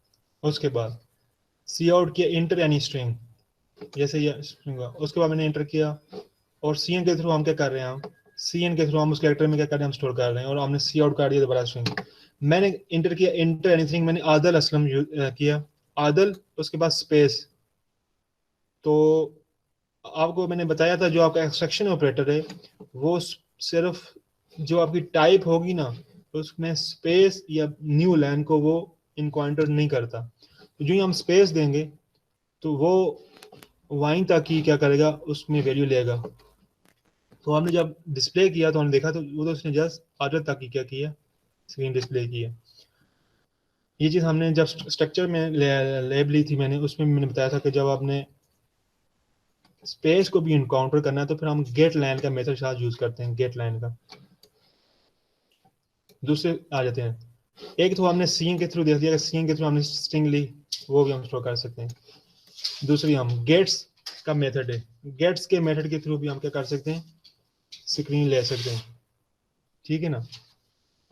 वो कैसे करेंगे, वही स्ट्रिंग है, हमने एक कैरेक्टर ली, कैरेक्टर टाइप की करे ली, और हमने क्या इंटर एनी स्ट्रिंग, ठीक है। और उसके बाद हमने क्या लिया, गेट्स का मेथड कॉल किया, और उसके अंदर उस कैरेक्टर अरे को क्या कर दिया, हमने उसका नाम लिख दिया। तो उसके बाद स्क्रीन पे यूजर के जितने भी स्ट्रिंग इंटर करेगा, चाहे स्पेस के साथ है, कैरेक्टर के साथ है, बैक स्लैश के साथ है, वो सारी चीजें हैं वो स्ट्रिंग में स्टोर कर देगा 10 कैरेक्टर तक, 10 के बाद नहीं करेगा। फिर हमने सी आउट कर दी स्ट्रिंग आर, तो हमने स्क्रीन जब स्क्रीन पे देखा तो आदिल असलम फुल स्क्रीन पे डिस्प्ले हुआ। तो सी हमने यहाँ पे इन यूज नहीं किया, हमने गेट्स का मेथड यूज किया। हम सीन के रेप्लिकेट हमने गेट का मेथड भी यूज कर सकते हैं स्क्रीन से इनपुट लेने के लिए। और उसके बाद सर जी जी सर ये पुट का फंक्शन ये क्यों किया हुआ है? कहाँ पे पुट का, हाँ थैंक्स, मुझे ये चीज़ है, पुट का फंक्शन स्क्रीन पे डिस्प्ले करने के लिए। पुट्स जैसे सी आउट की जगह हम पुट्स भी यूज कर सकते हैं, ठीक है ना। ये देखें, सी आउट में हमने फर्स्ट स्ट्रिंग हमारी किस में डिस्प्ले हुई है, स्ट्रिंग आर सी आउट के अंदर डिस्प्ले हो रही है। लेकिन जो आपके पास आदिल असलम में वो पुट्स मेथड के थ्रू डिस्प्ले हो रहा है। तो ये पुट्स है जो बेसिकली इसके थ्रू भी आप स्क्रीन पे आउटपुट डिस्प्ले कर सकते हैं, ठीक है ना। Okay sir. ओके गुड, मैंने मिस कर दिया था पॉइंट। अच्छा, उसके बाद हमारे पास देखें दो फंक्शन है, एक है गेट्स, एक है गेट। दोनों में एस का डिफरेंस है। जो गेट्स का आपके पास फंक्शन है वो पूरी स्ट्रिंग लेता है, गेट्स का फंक्शन क्या लेता है, स्ट्रिंग लेता है। और जो गेट है वो एक टाइम में एक कैरेक्टर लेता है। The get function is a function and it used to get single character, it will work with cin object only. ये सिर्फ सीन ऑब्जेक्ट के साथ ही खाली काम करेगा, उसके अलावा नहीं करेगा। जो आपका गेट से वो सीन के अलावा काम कर रहा है, लेकिन जो आपका गेट का मेथड है खाली गेट, वो सीन के साथ ही यूज कर, ऑब्जेक्ट के साथ ही काम करता है। हमने कैरेक्टर लिया मेन प्रोग्राम में, कैरेक्टर का वेरिएबल लिया, हमने सीन डॉट गेट, और गेट के अंदर हमने उस कैरेक्टर का नाम लिख दिया। तो ये क्या होगा, स्क्रीन पे हमने लिखा तो आदिल असलम, लेकिन उसने सिर्फ फर्स्ट कैरेक्टर क्या किया, फर्स्ट कैरेक्टर लेके उसमें स्टोर किया और उसको स्क्रीन पे आने की जब डिस्प्ले किया तो CH में सिर्फ एक कैरेक्टर था। तो जब आपने जस्ट कैरेक्टर के साथ डील करना हो तो फिर आप सीन के साथ गेट यूज करें तो ये स्पेसिफिक हो जाएगा, मतलब आपने इसको फॉर्मेटेड कर दिया कि ये एक ही कैरेक्टर, मतलब इसमें फिर एरर का चांसेस नहीं आएगा कि ये गेट एक ही कैरेक्टर लेगा। गेट लाइन एक और फंक्शन है, गेट लाइन, गेट्स और get line. Get line is a function in C++ and used to read one line of string that end with new line। मतलब गेट लाइन का मकसद ये है, इसका फंक्शनलिटी ये है कि स्क्रीन पे आपने इनपुट ली है और जब तक आप इंटर प्रेस नहीं करते या बैकस्लैश इंटर, तब तक वो स्ट्रिंग जो उससे पहले काउंट होगी, चाहे स्पेस उसमें आ रहे हैं, कैरेक्टर आ रहे हैं, इंटीजर आ रहे हैं, स्ट्रिंग आ रहे हैं, डबल जो भी आ रहे हैं, वो उसको इनकाउंटर करेगा। अब हमने कैरेक्टर की अरे ली 100, इसका क्या मतलब है, इसका साइज 100 है, इसकी टाइप कैरेक्टर है, इसमें 100 कैरेक्टर स्टोर हो सकते हैं। जो आपकी स्ट्रिंग होती है वो बेसिकली कैरेक्टर ही होती है, कॉम्बिनेशन ऑफ कैरेक्टर होती है। तो ये आप समझ लें इसको, जब कैरेक्टर की जब अरे डिक्लेयर करते हैं इसमें वो एक स्ट्रिंग ही है। हमने क्या किया, cin.getLine उस कैरेक्टर अरे का नाम दिया और काम के सामने उसका दे दिया साइज के कितने ने कैरेक्टर रीड करने हैं। तो ये कब तक कहाँ तक जाएगा, 11 के बाद जितने यहाँ पे स्ट्रिंग दो वो उसको इग्नोर कर देगा, वो रीड ही फर्स्ट 11 कैरेक्टर करेगा। जब मैंने उसको डिस्प्ले किया तो हमारे पास आधा स्क्रीन पे क्या हो गया, डिस्प्ले हो गया। तो गेट लाइन को हम ऐसे भी cin.getLine ऐसे भी यूज कर सकते हैं, और जो हमारा गेट लाइन का फंक्शन है उसको हम ऐसे भी यूज कर सकते हैं। गेट लाइन, और गेट लाइन के अंदर आप उसके पैरामीटर cin पास करो, उसके साथ आप नेम लिख दो। अब ये कब होगा, ये जब आपके पास कैरेक्टर अरे होगी, और ये कब होगा जब आपके पास स्ट्रिंग वाला वेरिएबल होगा। तो गेट लाइन को ऐसे भी यूज करते हैं, स्ट्रिंग के साथ ऐसे यूज करेंगे, कैरेक्टर अरे के साथ आप ऐसे यूज करेंगे। हमने फॉर्मेटेड के बारे में पढ़ा था कि फॉर्मेटेड ऑपरेशन ऐसे होते हैं जो यूजर की डिजायर के मुताबिक आप स्क्रीन पे क्या करते हो, फॉर्मेट करते हो। मतलब आपकी आउटपुट जो है वो आपके फॉर्मेट के मुताबिक जैसे आप चाहते हैं ऐसे डिस्प्ले हो। तो आपके पास सबसे पहले फंक्शन है विड्थ का, फिर सीन का, फिल का, सेट इफ का और अनसेट इफ का। हम वन बाय वन सबको देखते हैं। विड्थ, ये जो विड्थ का जो फंक्शन है, to set required field width in output operation है, ये will be display with given width. मतलब आप विड्थ के अंदर, विड्थ का फंक्शन जो है ना, आपकी कोई स्पेस कोई विड्थ डिफाइन करनी है आपने किसी भी चीज की, उसके लिए यूज होगा। Precision, to set the number of decimal point for a float value. आपने किसी फ्लोट वैल्यू के लिए कुछ प्रिसीजन करनी है तो प्रिसीजन का फंक्शन यूज करके उस प्रिसीजन तक हो जाएगा, ये कितने डेसिमल प्लेसेस आपने लेके जाना है उस डेसिमल प्लेसेस तक हो जाएगा। Set if two set the various flag for formatting order. ये आपने किसी भी खाली जगह पे, आपके पास स्ट्रिंग है, वहां पे कोई स्पेसिफिक स्टैटिक, मतलब आप ये चाहते हो कि आपको एक स्ट्रिंग है और उसमें जहाँ जहाँ पे स्पेस आ रही हैं उनको क्या कर दो, हाईलाइट कर दो, या फिर उनमें कोई स्पेसिफिक आपकी कैरेक्टर पुट कर दो, तो वो उसके लिए यूज होता है। Unset, remove the flag from, वो जो फ्लैग आपने एंटर किए हैं उनको रिमूव करने की जरूरत है। इसको हम वन बाय वन सबको देखते हैं। और ये जितने भी आपके पास फॉर्मेटेड कंसोल ऑपरेशन है, ये सारे के साथ यूज होंगे सी आउट के साथ। सी आउट के साथ हम विड्थ लिखेंगे, सी आउट के साथ precision, cout dot fill, cout dot setf, cout dot unsetf. ये सारे केस के साथ यूज होंगे, आपका सी आउट का जो ऑब्जेक्ट है उसके साथ यूज होंगे। सबसे पहले हम देख लेते हैं विड्थ का, जो हमारे पास था width define width of a field necessary for output of an item. मतलब कि आप ये आपने तब डिफाइन करना है जब आपने स्क्रीन पे कोई डिस्प्ले करनी है ना, उससे पहले आपने सी आउट डॉट विड्थ का आपने विड्थ डिफाइन करनी है। W, इस विड्थ के फंक्शन है जो, इसके अंदर W एक इनपुट पैरामीटर है। W width field width number of column, इसमें आप 1 रखोगे तो इसका मतलब 1 नंबर ऑफ कॉलम, 2 रखोगे तो मतलब 2 नंबर ऑफ कॉलम की ये स्क्रीन पे क्या करेगा, विड्थ बनाएगा। 3 रखोगे तो 3 नंबर ऑफ कॉलम की विड्थ बनाएगा। अभी आप कंफ्यूज ना हो, मुझे पता है आप कंफ्यूज होंगे यार विड्थ क्या है, ये कॉलम क्या है। इनको हम प्रैक्टिकली देखेंगे, आपको ये चीज क्लियर हो जाएगी। Output will be printed in a field of W character wide at the right end of the field। इसको मैं ऐसे अभी एक्सप्लेन करूं कि जब आप W आप विड्थ लिखते हो तो जो W अगर 5 है तो आपके पास स्क्रीन पे 5 स्पेस बन जाएंगी, कंसोल पे 5 5 क्या बन जाएंगे, 5 स्पेस बन जाएंगी, और वो 5 स्पेस W को रिप्रेजेंट, मतलब एज अ 5 कॉलम भी रिप्रेजेंट होंगी। उस field with should be specified for each item separately. आपने कोई एक इनपुट डिस्प्ले करनी है, उसके लिए आपको कोई विड्थ डिफाइन करनी है, तो हर आउटपुट, कोई आपने आउटपुट डिस्प्ले करनी है, तो हर आउटपुट, अगर 3-4 आउटपुट हैं तो हर आउटपुट के लिए आपको सेपरेट विड्थ डिफाइन करनी पड़ेगी। यहाँ तक आपको जस्ट क्या चीज़ समझ आनी चाहिए, विड्थ क्या होता है, ये आपके पास एक ऐसा फंक्शन है जो आपकी विड्थ बनाता है। कंसोल पे आपको विड्थ अगर आपने 2 दिया तो 2 कॉलम बना लेगा, 2 स्पेस दे देगा। विड्थ अगर 5 किया तो 5 स्पेस दे देगा, ठीक है ना। अब उसके बाद ये विड्थ जो है हर आपकी आउटपुट के साथ एसोसिएट होती है। आपने एक सी आउट किया, उसके साथ एक विड्थ होगा, सेकंड सी आउट किया, ठीक है ना, ऐसे। अब थोड़ा सा इसको एग्जांपल से देखते हैं। फॉर एग्जांपल आपने किया सी आउट डॉट विड्थ 5, इसका क्या मतलब होगा कि स्क्रीन पे 5 कॉलम बन जाएंगे। थोड़ा सा इसको मैं चाहता हूँ कि मैं आपको कोड के थ्रू करवाऊँ। जब सी आउट विड्थ 6 किया तो ये क्या करेगा, स्क्रीन पे 6 स्पेस बनाएगा, एक, थोड़ा सा इसको मैं और बड़ा कर देता हूँ,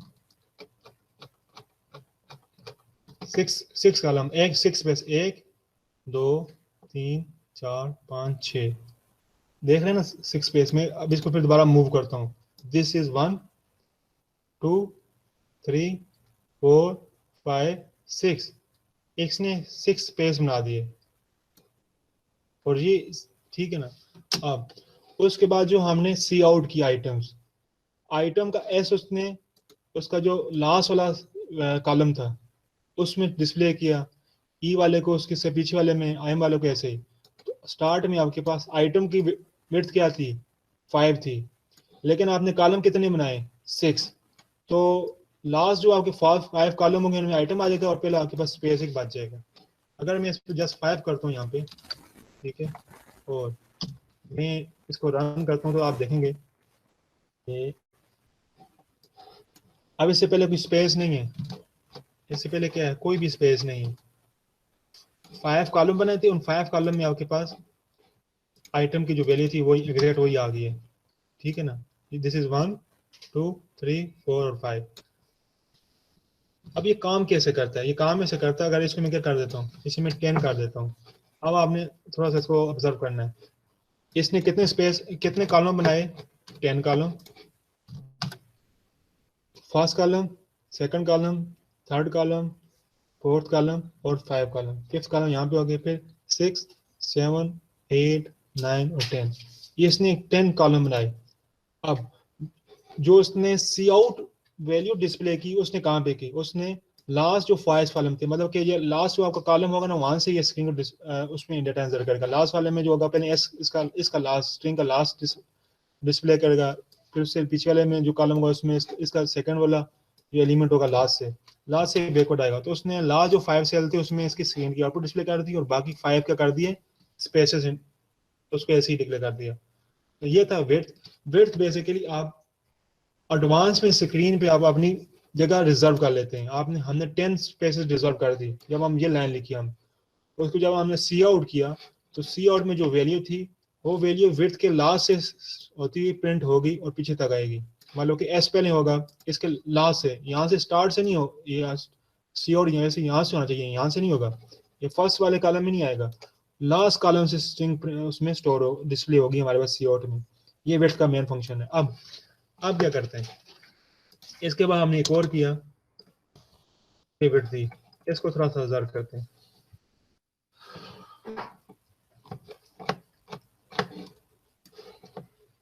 देखें यहाँ तक तो ये वही 10 ही है, ये जो विड्थ है ना इस 10 के कॉलम है, यहाँ तक जो हमारे पास जो विड्थ थी उसने 10 कॉलम बनाया, उसके लास्ट 5 कॉलम में हमारे पास सी आउट जो उसके बाद जो आउट थी वो डिस्प्ले कर दी। अब हमने फिर एक और स्क्रीन पे हमने कास्ट को डिस्प्ले किया, तो कास्ट के से पहले हमने विड्थ क्या दी, 8 का क्या मतलब है, इस आइटम्स के बाद 8 कॉलम बनेंगे, first 1 column, second column, third column, fourth column, fifth 6 7 8 column बनेंगे।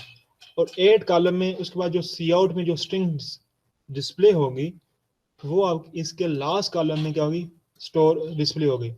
तो ये लास्ट जो है लास्ट से स्टार्ट होके डिस्प्ले होगी, तो 4 इसमें यूज हो गए और 4 इसमें फिर क्या आ जाएंगे, स्पेस आ जाएंगे। ऐसे आपके पास डिजायर्ड आउटपुट क्या होगी, स्क्रीन पे डिस्प्ले होगी। ठीक है ना स्टूडेंट। अब हम चाहते हैं कि हम क्या करें, हम एक और इस चीज़ को ऑब्जर्व करते हैं, थोड़ा सा और चीज़ आपको क्लियर हो जाएगा। नोट करें, फर्स्ट 10 कॉलम, फिर 8 कॉलम, फिर 15 कॉलम। यहाँ तक फर्स्ट 10 कॉलम बनते हैं, यहाँ से एस के बाद यहाँ तक 8 कॉलम है, और यहाँ से आगे 15 कॉलम। कॉलम से बाद आप स्पेस कंसिडर कर सकते हैं, एक कैरेक्टर कंसिडर कर सकते हैं, ठीक है ना। तो फर्स्ट 10 में की विड्थ जो है इस सी आउट ने यहाँ पे रिजर्व कर ली, ठीक है, उसकी आउटपुट यहाँ पे होगी। उसके बाद लास्ट जो 8 थे उसमें हमारे पास कास्ट आ गई। कास्ट के बाद यहाँ से आगे जो है ना, जब हम विड्थ 15 लिखा हमने, तो यहाँ से आगे 15 कॉलम बनेंगे, और उसके बाद जो सी आउट हम क्या करेंगे, डिस्प्ले करेंगे टोटल वैल्यू। वो टोटल वैल्यू लास्ट से स्टोर होता हुआ हमारे पास स्क्रीन पर डिस्प्ले होगा, और बाकी अगर ये फुल होता है तो ये फुल यहाँ तक आ जाएगा, नहीं तो फिर बाकी हमारे पास जो बाकी कॉलम खाली बचेंगे वो एज इट हमें डिस्प्ले होंगे एज अ स्पेस के। तो ये था विड्थ का मेन सिनेरियो। अगर किसी स्टूडेंट को विड्थ, मोस्ट इंपॉर्टेंट, एक विड्थ एक टाइम में एक आपके सी आउट के साथ वर्क करेगी, एक से ज्यादा सी आउट के साथ ये वर्क नहीं करेगी, ये चीज याद रखनी है। एक विड्थ का फंक्शन एक सी आउट के साथ वर्क करता है। अगर आपने डिस्प्ले करना, हर एक को विड्थ देनी है आपने, उस हिसाब से आपने स्ट्रिंग आपने स्क्रीन पे डिस्प्ले करनी है, तो फिर हर सी आउट के साथ आपने एक सेपरेट विड्थ लगानी पड़ेगी, ठीक है ना। इसको हम थोड़ा जैसे देख लेते हैं। हमारे पास एक प्रोग्राम था सी आउट विड्थ 5, हमने फाइल स्क्रीन पे क्या हो जाएगी, 5 स्पेस हो जाएंगी, ठीक है। और उसके बाद हमने क्या किया, सी आउट 5 4 3। अब ये क्या होगा, 5 स्पेस होगा, क्या होगा, 1 है, ये 2 3, ये 1, ये 2, ये 3, ये 4 और ये 5। यहाँ से पहले ये 2 स्पेस हैं, ठीक है ना। अब जो आपका 3 होगा तो वो यहाँ पे डिस्प्ले होगा, 4 यहाँ पे और 5 यहाँ पे। उससे पहले 2 स्पेस जो हैं वो बच जाएंगे, वैसे ही होंगे।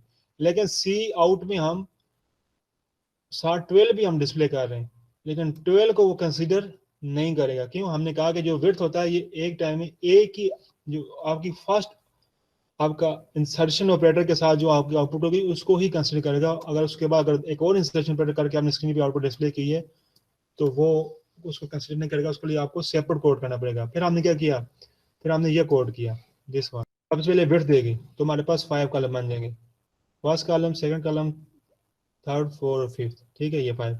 उसके बाद हमने सी आउट किया 5 4 3। 5 4 3 इसके लास्ट कॉलम से प्रिंट हो देंगे, पहले 3 होगा फिर 4 और 5, उससे पहले 2 कॉलम हमारे पास स्पेस है। फिर उसके बाद फिर हमने फिर उसके बाद स्पेस दी 5 की, तो फिर 5 की स्पेस बन जाएगी। इसके बाद मतलब 5 स्पेस या 5 कॉलम, और उसको जो हमने सी आउट की 1 और 2, उसके लास्ट 2 कॉलम में वो डिस्प्ले होंगे, और फर्स्ट 3 कॉलम हमें एज अ स्पेस ही नजर आएंगे। तो स्टूडेंट विड्थ का आइडिया क्लियर हुआ है, विड्थ क्या करता है।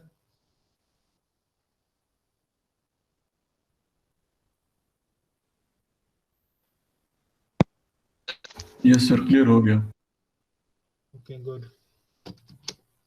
अब उसी की एक फंक्शन है, हम चाहते हैं कि ये जो आपके पास आउटपुट आ रही है, आपके पास आउटपुट इस फॉर्मेट में आए। ये तो कितना अच्छा 2D फॉर्मेट है, टेबलर फॉर्मेट है। आइटम्स की लिस्ट यहाँ पे हमारे पास आ रही है, आइटम की कितने आइटम्स हैं, उनकी कास्ट कितनी है और टोटल वैल्यूज कितनी है, टोटल नीचे आ रहा है। इस तरह का जब आप फॉर्मेट चाहेंगे ना, यूजर डिजायर फॉर्मेट, तो फिर आपको ये फंक्शन विड्थ का फंक्शन यूज करना पड़ेगा, ठीक है ना। क्यों, अभी तक हम तो ये तो डिस्प्ले किया था यहाँ तक, ये चीज तो हमने देखी थी हमने, ये अभी मैंने प्रोग्राम में भी ये चीज करवाई थी।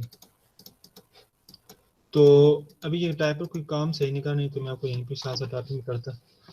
अच्छा, अब इस थोड़ा प्रोग्राम को हम देखते हैं। हमारे पास एक अरे है इंटीजर की, और एक दोनों इंटीजर के लिए, एक अरे आइटम्स है, दूसरे का नाम कास्ट है। आइटम में हमका साइज 4 है और उसमें हमने 4 आइटम स्टोर कर दिए हैं। सेकंड हमारे पास इंटीजर की अरे है, उसका साइज 4 है। साइज हम ये स्क्वायर ब्रैकेट्स हैं, और जो वैल्यूज देते हैं हम कर्ली ब्रैकेट्स में देते हैं, और हर वैल्यू कामा सेपरेटेड होती है, हर वैल्यू के दूसरे के दरमियान कामा होता है।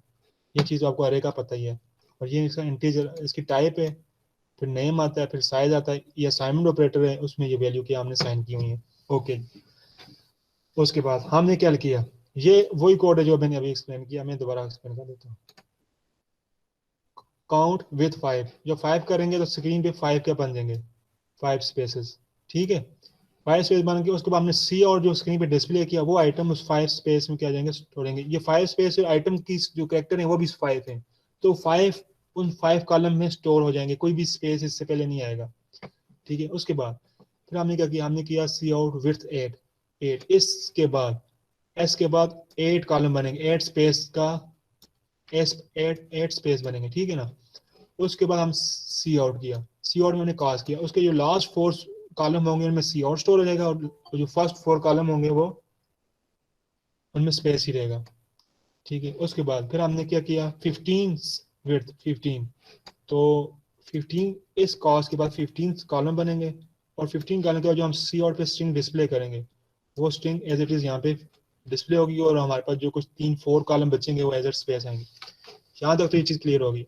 उसके बाद हमने एक variable int sum is equal to 0, हमने एक फॉर लूप लगाई, और फॉर लूप में हमने वही ऊपर वाला स्ट्रक्चर कॉपी पेस्ट किया।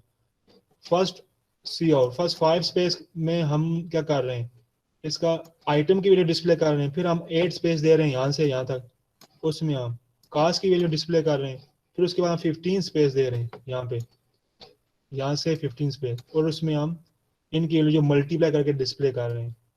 फिर ये फॉर लूप जितनी उनकी अरे का साइज होगा उतनी बार चलेगी, तो ये हमारे डिस्प्ले का फाइनल हम सी आउट डिस्प्ले कर रहे हैं।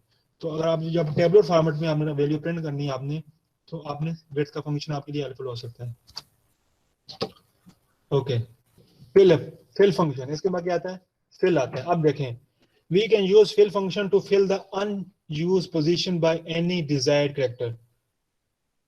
जब हमने, अब देखें ये जो जगह है ना ये अनफिल्ड है विड्थ के साथ, ये जगह अनफिल्ड है, ये अनफिल्ड है, अनफिल्ड है। इन अनफिल्ड स्पेस को अगर हमने फिल करना है किसी स्पेसिफिक कैरेक्टर के साथ, तो उसके लिए हम फिल का फंक्शन यूज करेंगे। वो कैसे देखते हैं, सी out dot fill. Cout dot fill का क्या मतलब है कि इसके बाद जो स्पेस आएगा जहां पे भी उसमें स्टैटिक क्या कर दो, फिल कर दो। और उसके बाद हमने क्या दी, विड्थ दी कितनी 10 की, विड्थ दी 10 की, 10 हमारे पास कॉलम बन जाएंगे। उसके बाद हमने सी आउट किया 5250, तो हमारे पास लास्ट जो 4 होंगे कॉलम उनमें तो ये डिस्प्ले हो जाएगा, लेकिन उसके पहले जो स्पेस बचेगी उसमें हमारे पास ये स्टैटिक प्रिंट हो जाएगा। स्टैटिक क्यों प्रिंट हुआ, हमने सी आउट को स्पेसिफिक कर दिया था कि इसके पास जब सी आउट डिस्प्ले होगा इसमें जो भी खाली स्पेसेस होंगे, खाली कॉलम होंगे, उनमें स्टैटिक प्रिंट कर दो। तो बेसिकली ये स्टैटिक जो है वो उसको रिप्रेजेंट कर रहा है, और ये कैरेक्टर इनपुट है, इसका पैरामीटर जो है कैरेक्टर है। Where CH represent the character which is used to filling unused position। ये वो कैरेक्टर, यहाँ पे जरूरी नहीं आप स्टैटिक दें, हम यहाँ पे ए बी सी में से कोई बार दे सकते हैं, हम इसमें हाइफन दे सकते हैं, माइनस प्लस कुछ भी ऑपरेटर यूज कर सकते हैं यहाँ पे। cn and ignore function, students ये तो मैंने आपको स्ट्रक्चर में बताया था कि हम जब cn डॉट इग्नोर करते हैं तो वो बफर को क्या करता है, क्लियर करता है। ठीक है ना, बाकी ये बहुत थ्योरी है, इसका थोड़ा सा एक और हम देख लेते हैं। ये हमारे पास, इसको थोड़ा सा प्रोग्राम से अगर बताएं तो वो इजी है। अभी ये जो हमारा कंट्रोल है ये कहाँ पे, यहाँ पे रुका हुआ है, ए के लिए वैल्यू ले रहा है, ठीक है ना। इस पे अब मैं क्या करता हूँ, मैं यहाँ से 25 space 57 space 89 space 43 space 72 enter करता हूँ। तो अब जो इंटीजर था, इंटीजर तो क्या करता है, जब आप स्पेस एंटर करते हो या बेस स्टेशन या कोई भी कैरेक्टर करते हो तो या आपका जो एक्सट्रैक्शन ऑपरेटर है तो उसको उसके बाद काउंट नहीं करता। ठीक है ना, उसके बाद वो क्या करता है, उसको काउंट ही नहीं करता। तो ये चीज क्या हो जाएगी, इग्नोर हो जाएगी। लेकिन अभी जो आपका कंट्रोल है ये ऐसी सिचुएशन में कि ये नेक्स्ट वेरिएबल के लिए इनपुट नहीं ले सकता प्रॉपर, तो हमने फिर क्या लिखा, हमने ये लाइन लिखी cn dot ignore. cn dot ignore क्या करेगा कि अगर इस कैरेक्टर की इनपुट के दौरान अगर यूजर ने \n किया है या 100 कैरेक्टर तक कोई और कैरेक्टर एंटर किया है इंटीजर के अलावा, तो उसको क्या कर दो, इग्नोर कर दो। ठीक है ना, तो उसको क्या कर दो, इग्नोर कर दो। तो ये जो आगे हमने स्ट्रिंग एक्स्ट्रा लिखी है ये लाइन के थ्रू क्या हो जाएगी, इग्नोर हो जाएगी। ठीक है ना स्टूडेंट। अब हम दूसरी में भी क्या करते हैं, हम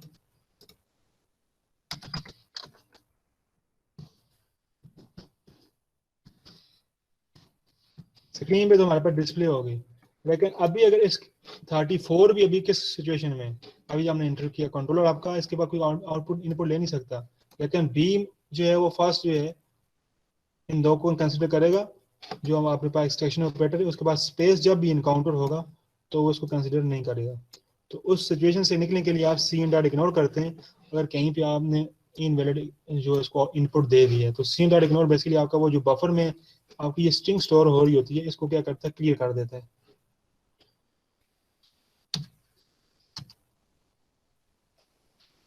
put back and peak function, put back और पीक फंक्शन।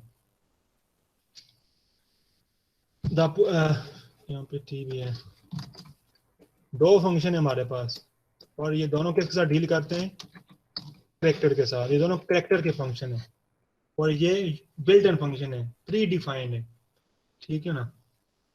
और ये आई स्ट्रीम में आई स्ट्रीम की क्लॉज में प्री डिफाइंड है। स्क्रीन पे हमने हमारे पास एक था कैरेक्टर का वेरिएबल, ठीक है, लेकिन हमने स्ट्रिंग स्क्रीन पे क्या कर दी, स्ट्रिंग एंटर कर दी।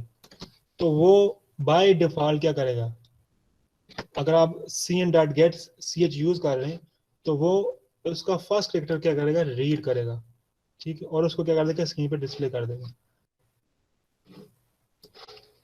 अभी हम लाइन इस वन में क्या एंटर स्ट्रिंग, मैंने किया ABCD, तो उसने क्या किया, उसने कहा आफ्टर फर्स्ट गेट cn.get, ये जो cn.get का मेथड है ये जो हमने स्ट्रिंग एंटर किया था जस्ट फर्स्ट कैरेक्टर रीड करेगा ए वाला, और उसको हमने स्क्रीन पे साथ डिस्प्ले भी किया सी आउट में, उसकी वैल्यू क्या डिस्प्ले हुई ए। मतलब अभी इसने क्या किया, जस्ट इस पूरी स्ट्रिंग में से एक कैरेक्टर रीड किया, ठीक है ना स्टूडेंट, उसको हमने इसमें डिस्प्ले कर दी, तो नॉर्मल प्रोग्राम था। उसके बाद नेक्स्ट जो हमने किया है वो क्या किया, हम दोबारा वही इनपुट देते हैं, फिर आउटपुट मैं आपको समझाता हूँ ABCD। अब क्या हुआ, फर्स्ट कैरेक्टर तो डिस्प्ले हो गया, उसके बाद फिर दोबारा हमने cn.get किया। तो जब हम दोबारा cn.get करेंगे तो इस फर्स्ट कैरेक्टर के बाद जो सेकंड कैरेक्टर होगा वो उसको क्या करेगा, रीड करेगा। हमने तो स्ट्रिंग पे एक ही बार रीड की थी, लेकिन ये स्ट्रिंग अभी हमारे इनपुट स्ट्रीम में, तो इनपुट स्ट्रीम में हम जब हमें पहला गेट ch किया तो उसने जस्ट फर्स्ट कैरेक्टर लिया, जब दोबारा हम cn.get.ch करेंगे तो वो सेकंड बी कैरेक्टर लेगा। तो उसने जब डिस्प्ले किया तो हमारे पास सेकंड जो कैरेक्टर था वो उस टाइम कैरेक्टर की क्या थी, बी थी, ठीक है ना। ये दो चीज़ आपको क्लियर होगी, इस दो चीज़ में किसी को कंफ्यूजन तो नहीं है। ये चीज़ क्लियर होगी तो उसके बाद आपको पुट और बैक समझ आएगी। स्क्रीन पे एक लाइन डिस्प्ले की, और मैं बता दूं आपको लाइव रहें, और उसके बाद अटेंडेंस होगी, आपका क्विज भी होगा। अच्छा, हमारे पास 6 से 7 स्लाइड रहेंगे, आज इतना कंटेंट नहीं है। हमने स्क्रीन डिस्प्ले की और cn.get.ch किया, ठीक है। और ये क्या करेगा, ये हमने देखा था जो गेट का मेथड होता है वो क्या करता है, एक टाइम में एक कैरेक्टर लेता है, उसको आप सिर्फ cn के साथ ही यूज कर सकते हैं। आपका डॉट ऑपरेटर है जो इस cn के जो अंदर जो डिफाइंड है उसको लेने के लिए होता है। अब ये इसका इनपुट पैरामीटर, जो हम इनपुट लेंगे वो हमने इनपुट में तो स्ट्रिंग एंटर कर दी, लेकिन वो उसने जस्ट इस स्ट्रिंग का क्या किया, फर्स्ट कैरेक्टर रीड किया और उसको हमने स्क्रीन पे क्या कर दिया, डिस्प्ले कर दिया इस लाइन में। After first cn.get.ch character is equal to a, ठीक है। अब उसके बाद हमने फिर एक दफा और cn कर दिया, cn.get.ch। अब ये क्या करेगा, अब ये बाय डिफॉल्ट इसका जो सेकंड कैरेक्टर होगा ना वो रीड करेगा जो आपने इनपुट दी हुई है, ठीक है, उसको रिमूव नहीं करेगा। मतलब ये जो इनपुट स्ट्रीम है बेसिकली, ये इनपुट स्ट्रीम है, हमारी इनपुट स्ट्रीम है ये स्ट्रिंग के, इससे वो सेकंड कैरेक्टर रीड करेगा और सेकंड कैरेक्टर को हमने स्क्रीन पे डिस्प्ले किया after second cn.get.ch is equal to b। यहां तक तो चीजें क्लियर है। अब आ जाता है पुट बैक, उसको थोड़ा आपने देखना है। जब हम पुट बैक का फंक्शन करेंगे, स्ट्रिंग एंटर की ABCD, हमारे पास फर्स्ट कैरेक्टर था A, सेकंड कैरेक्टर था B। After put back then जब हमने cn.put बैक किया तो ये क्या करेगा, जो रिसेंटली हमने कैरेक्टर लिया ना, जो इस स्ट्रिंग में, इस पूरी स्ट्रिंग में रिसेंटली कैरेक्टर यूज हुआ है उस कैरेक्टर को दोबारा बैक कर लेगा। हमने क्या किया, cn.put back ch और cn.get.ch। तो ये बेसिकली क्या करेगा, after put back and then cn.get, वो उस कंट्रोल को दोबारा B से पहले ले जाएगा, तो जब उसके बाद हम सीन गेट करेंगे तो फिर दोबारा उसको सेकंड कैरेक्टर को ही लगेगा। अनदर वे जो आपका पुट बैक होता है, जो आपका लास्ट जो आपने यूज किया था ना, उससे पहले वाला कैरेक्टर पे चला जाता है, उससे पहले वाला कैरेक्टर देता है आपको, जो पुट बैक है, ठीक है ना। पुट बैक जो हमने लास्ट वाला यूज किया था वो वाला कैरेक्टर, उसके बाद अगर आप पुट बैक यूज करेंगे तो आपको लास्ट वाला जो यूज किया हुआ कैरेक्टर है वो आपको वापस स्क्रीन पे देगा। ठीक है सुन। हाँ, अब हमारे पास पीक। जब हम cn.peak करेंगे तो पीक आपको जो कमिंग कैरेक्टर है, अभी हम यहाँ पे तक कहाँ पे थे, यहाँ तक हम बी पे थे, जो हमारा करंट जो गेट इसने स्ट्रिंग में से किया था वो बी गेट किया था, लेकिन अब हमने क्या किया cn.p। तो जब cn.p करके हम cn.get करेंगे तो जो इस b से नेक्स्ट वाला जो कैरेक्टर होगा वो क्या होगा, वो स्क्रीन पे डिस्प्ले होगा। cn. जो पीक है वो आपका इस पूरे स्ट्रिंग, अभी जो हमारा करंट इंडेक्स है ना वो कौन सा है, बी वाला, ये आपने समझना, बी पे हम, ठीक है ठीक है। और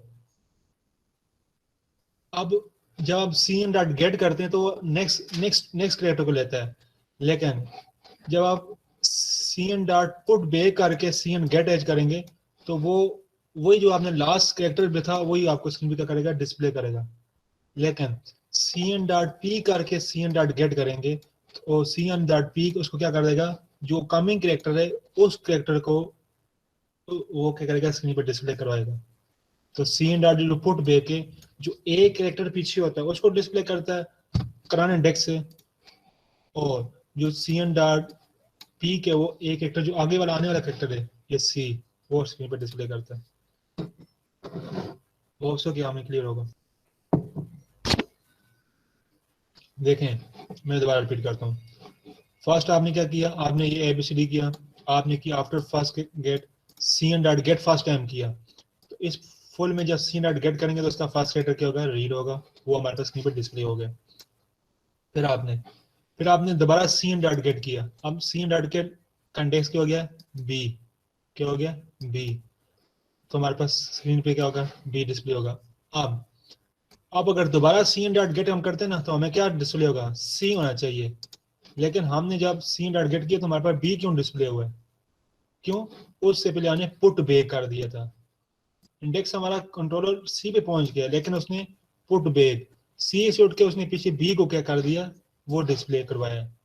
ऐसे ही जब b पे डिस्प्ले कराया तो हमारा कंट्रोल कहाँ पे आ गया, b पे। अब b पे रह के जब हमने जब p किया तो b के बाद वाला कैरेक्टर क्या किया, उसने स्क्रीन पे डिस्प्ले किया। तो जो आपका पीक वाला है वो बाद वाले कैरेक्टर को डिस्प्ले करता है और पुट बैक वाला पहले वाले कैरेक्टर को। सर जी जी सर एक क्वेश्चन है, ये आउटपुट जरा आप वापस ले आए इसमें। एक मिनट आप पूछें। सर वो आउटपुट में वो लाइन नंबर 9 में जो आपने वो आउटपुट दिखाया था वो जरा वापस ले आए।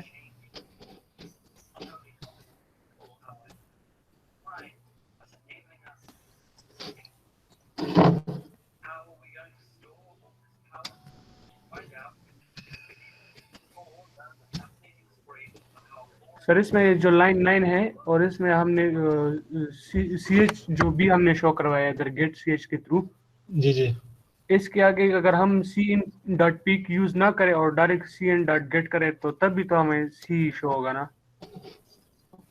यहाँ की बात कर रहे हैं। यस सर, इसमें अगर ये cn.peak यूज ना करें हम। जी वो बेसिकली वहाँ ऐसे भी होगा, लेकिन ये एज एग्जांपल एक्सप्लेन किया आपको कि आप किसी फास्ट में अगर आपको सेकंड चाहिए तो cn.p यूज करेंगे। थोड़ा सा कंफ्यूजन है, मैं आपको थोड़ा सा थ्योरी थोड़ा सा और समझा देता हूँ। The peak function return the next character from the input stream but does not remove the character from that stream। जो आपका peak function है वो क्या करता है, return next character from the input stream. जो आपने इनपुट स्ट्रीम दी होती है, इनपुट स्ट्रीम हमारे पास अभी क्या है, इनपुट स्ट्रीम हमारे पास ABCD है, अभी हम B पे हैं, तो जो आपका पीक फंक्शन है वो इसका जो कमिंग नेक्स्ट कैरेक्टर होगा उसको रिटर्न करेगा, लेकिन उसको स्ट्रीम में से रिमूव नहीं करेगा। और जो आपका पीक फंक्शन है ये थोड़ा सा दोनों के सेम का जी ये चीज करता है। उसके बाद इनपुट फेलियर बहुत कॉमन चीज है।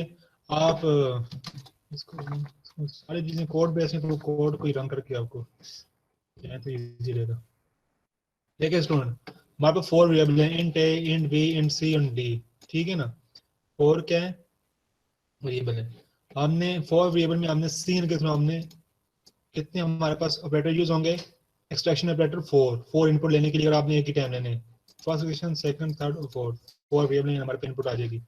अगर इन इनपुट को लेते हुए हम फॉर एग्जांपल हम इसको देखते हैं,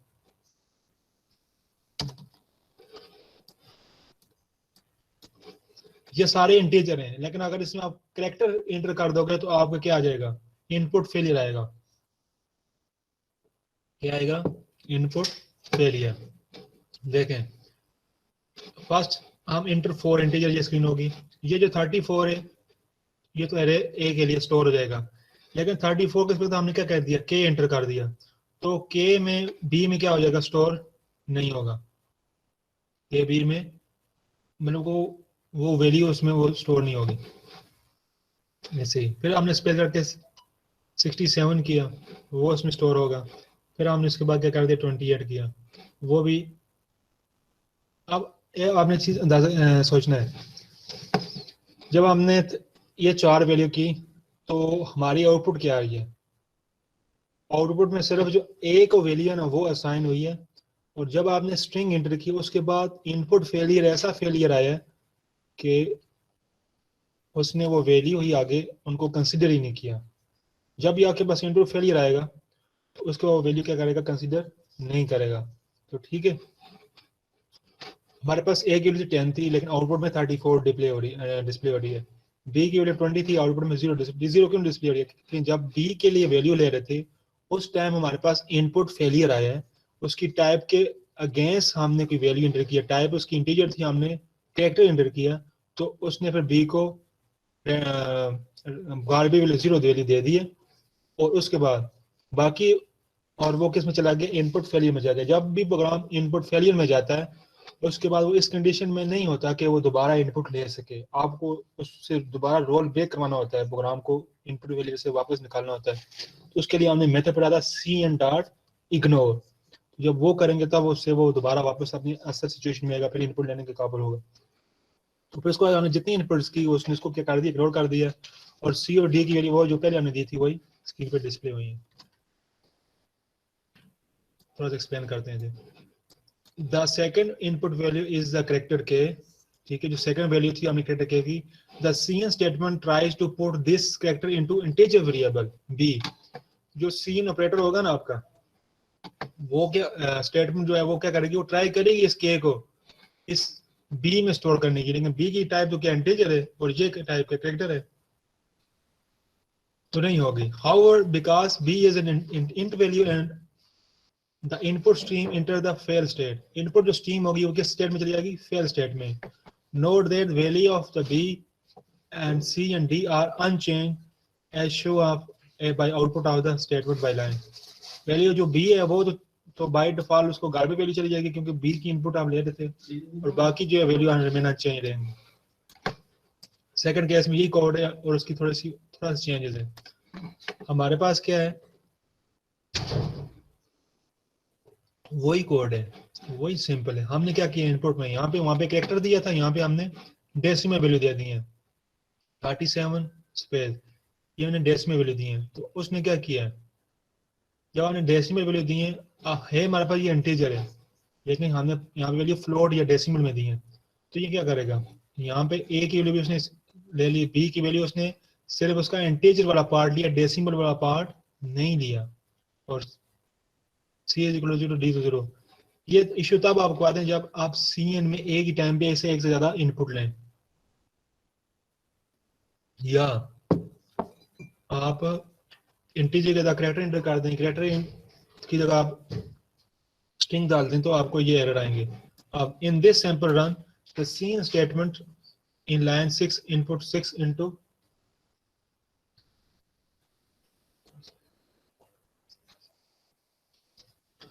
In this simple run, the cin statement in line 6 input 37 into a, 37 to a में store हो जाएगा, and 653 into b, and then write input statement decimal point to c. But c is int variable, जो हमारे पास c है वो integer है, लेकिन हमने क्या किया, वो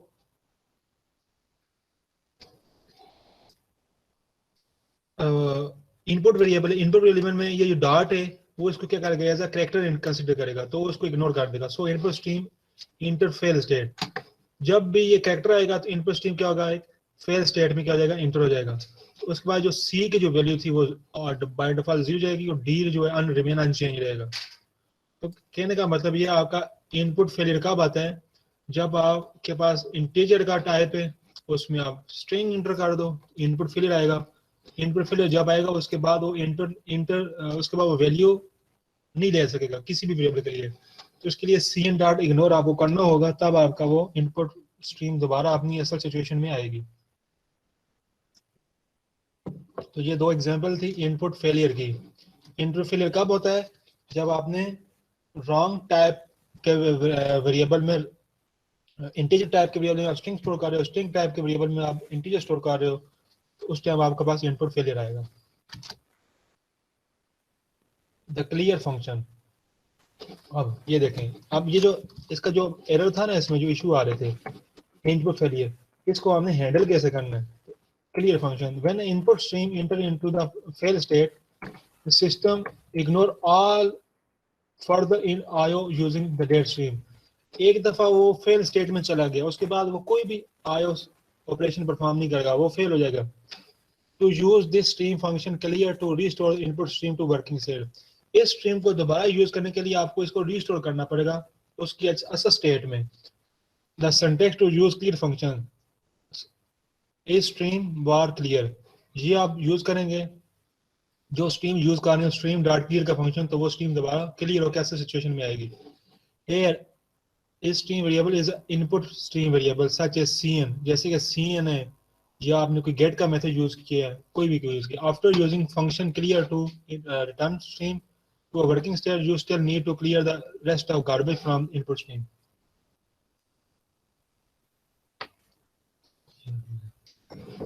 तो स्टूडेंट्स ये हमारे पास सिंपल प्रोग्राम है, ये देखें.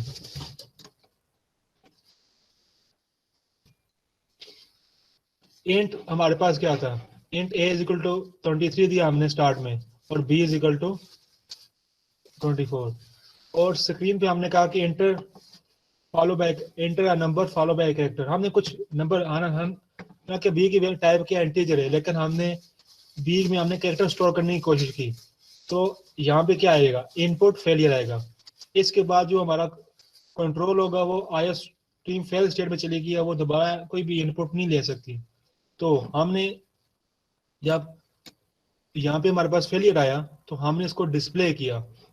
a इज इक्वल टू 78 था, लेकिन b क्या था, 0 हो गया. b को उसने बाय डिफॉल्ट 0 कर दिया, क्योंकि जब भी फेलियर स्टेट में किसी भी वेरिएबल को रन टाइप देते हो तो उसको बाय डिफॉल्ट वो 0 कर देता है और उसमें वैल्यू स्टोर नहीं करता, और उसके बाद जितनी इनपुट दोगे वैल्यू स्टोर नहीं करेगा. अब उसके हमने क्या किया, हमने किया cin डॉट क्लियर. ये जो फंक्शन है ना, ये उस स्टेट को दोबारा अपनी स्टेट में लेके आएगी, ठीक है. एक फिर उसके बाद क्या, cin डॉट इग्नोर. इग्नोर क्या करेगा, बफर को क्या करेगा, क्लियर कर देगा. जो आपने ये डी डाला और उस बफर में पड़ा हुआ उसको क्लियर कर देगा, और cin डॉट क्लियर क्या करेगा, उसको वापस अपनी रियल स्टेट में रिस्टोर इनपुट स्ट्रीम को रिस्टोर करेगा, और इग्नोर फंक्शन क्लियर बफर को क्लियर करेगा. तो उसके बाद दोबारा हमने 2 नंबर लिए 60 और 88, तो उसने क्या कर दिया, स्टोर कर दिया. तो ये था कि आपने इनपुट फेलियर को कैसे क्या करना है, हैंडल करना है. इनपुट फेलियर का आपके पास एक क्लियर का मेथड है और दूसरा इग्नोर का. इन दोनों को यूज करते हुए आप क्या करेंगे, उनको हैंडल करेंगे. और सो कि इसमें आपको किसी को क्वेश्चन नहीं होगा. Sir hello. जी जी जी मैं सुन रहा हूँ. सर ये जो आपने पीछे एक मिनट स्लाइड लगाई थी वो लगाइएगा. कौन से वाली, जो पीछे एग्जांपल दी थी एक सेकंड एग्जांपल में. तो सर ये c ये की वाली? वैल्यू, जी जी दूसरी वाली सर. जी जी सर ये वाली? ये नहीं, पीछे जो आपने लगाई थी ना एग्जांपल, 2 एग्जांपल साथ ही. अच्छा अच्छा, ये वाली बात कर रहे हैं। हाँ ये दूसरी वाली इसमें। सर इसमें वो आपने जब फ्लोट की वैल्यू दी उसके बाद ये सी की वैल्यू 0 आई और डी की वैल्यू सर वही जो आप हमने ऊपर असाइनमेंट की थी वही 40 आई।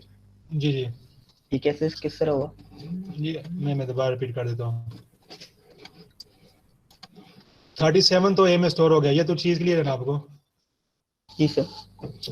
अब 653 ये भी बी में स्टोर होगा। उसके बाद क्या आया? करेक्टर आया। जो इंटीजर होता है ना, इंटीजर जब आपने टाइप इंट रखी हुई है तो ये आपका जो ऑपरेटर है एक्सट्रैक्शन इंसर्शन ऑपरेटर, ये क्या करेगा? ये देखता है कि अगर इस टाइप इंट है तो ये सिर्फ इंटीजर वैल्यू को ही कंसीडर करता है। उसके बाद आपने कोई करेक्टर इंटरवेल कर दिया, स्पेस दे दिया, तो उसके बाद वो इनकाउंटर नहीं करेगा। तो बी में सिर्फ क्या आएगा? 5653। उसके बाद क्या है? करेक्टर है। ये करेक्टर आपने इंटर किया डॉट ऑपरेटर, तो डॉट ऑपरेटर को वो सी में स्टोर करने की कोशिश करेगा।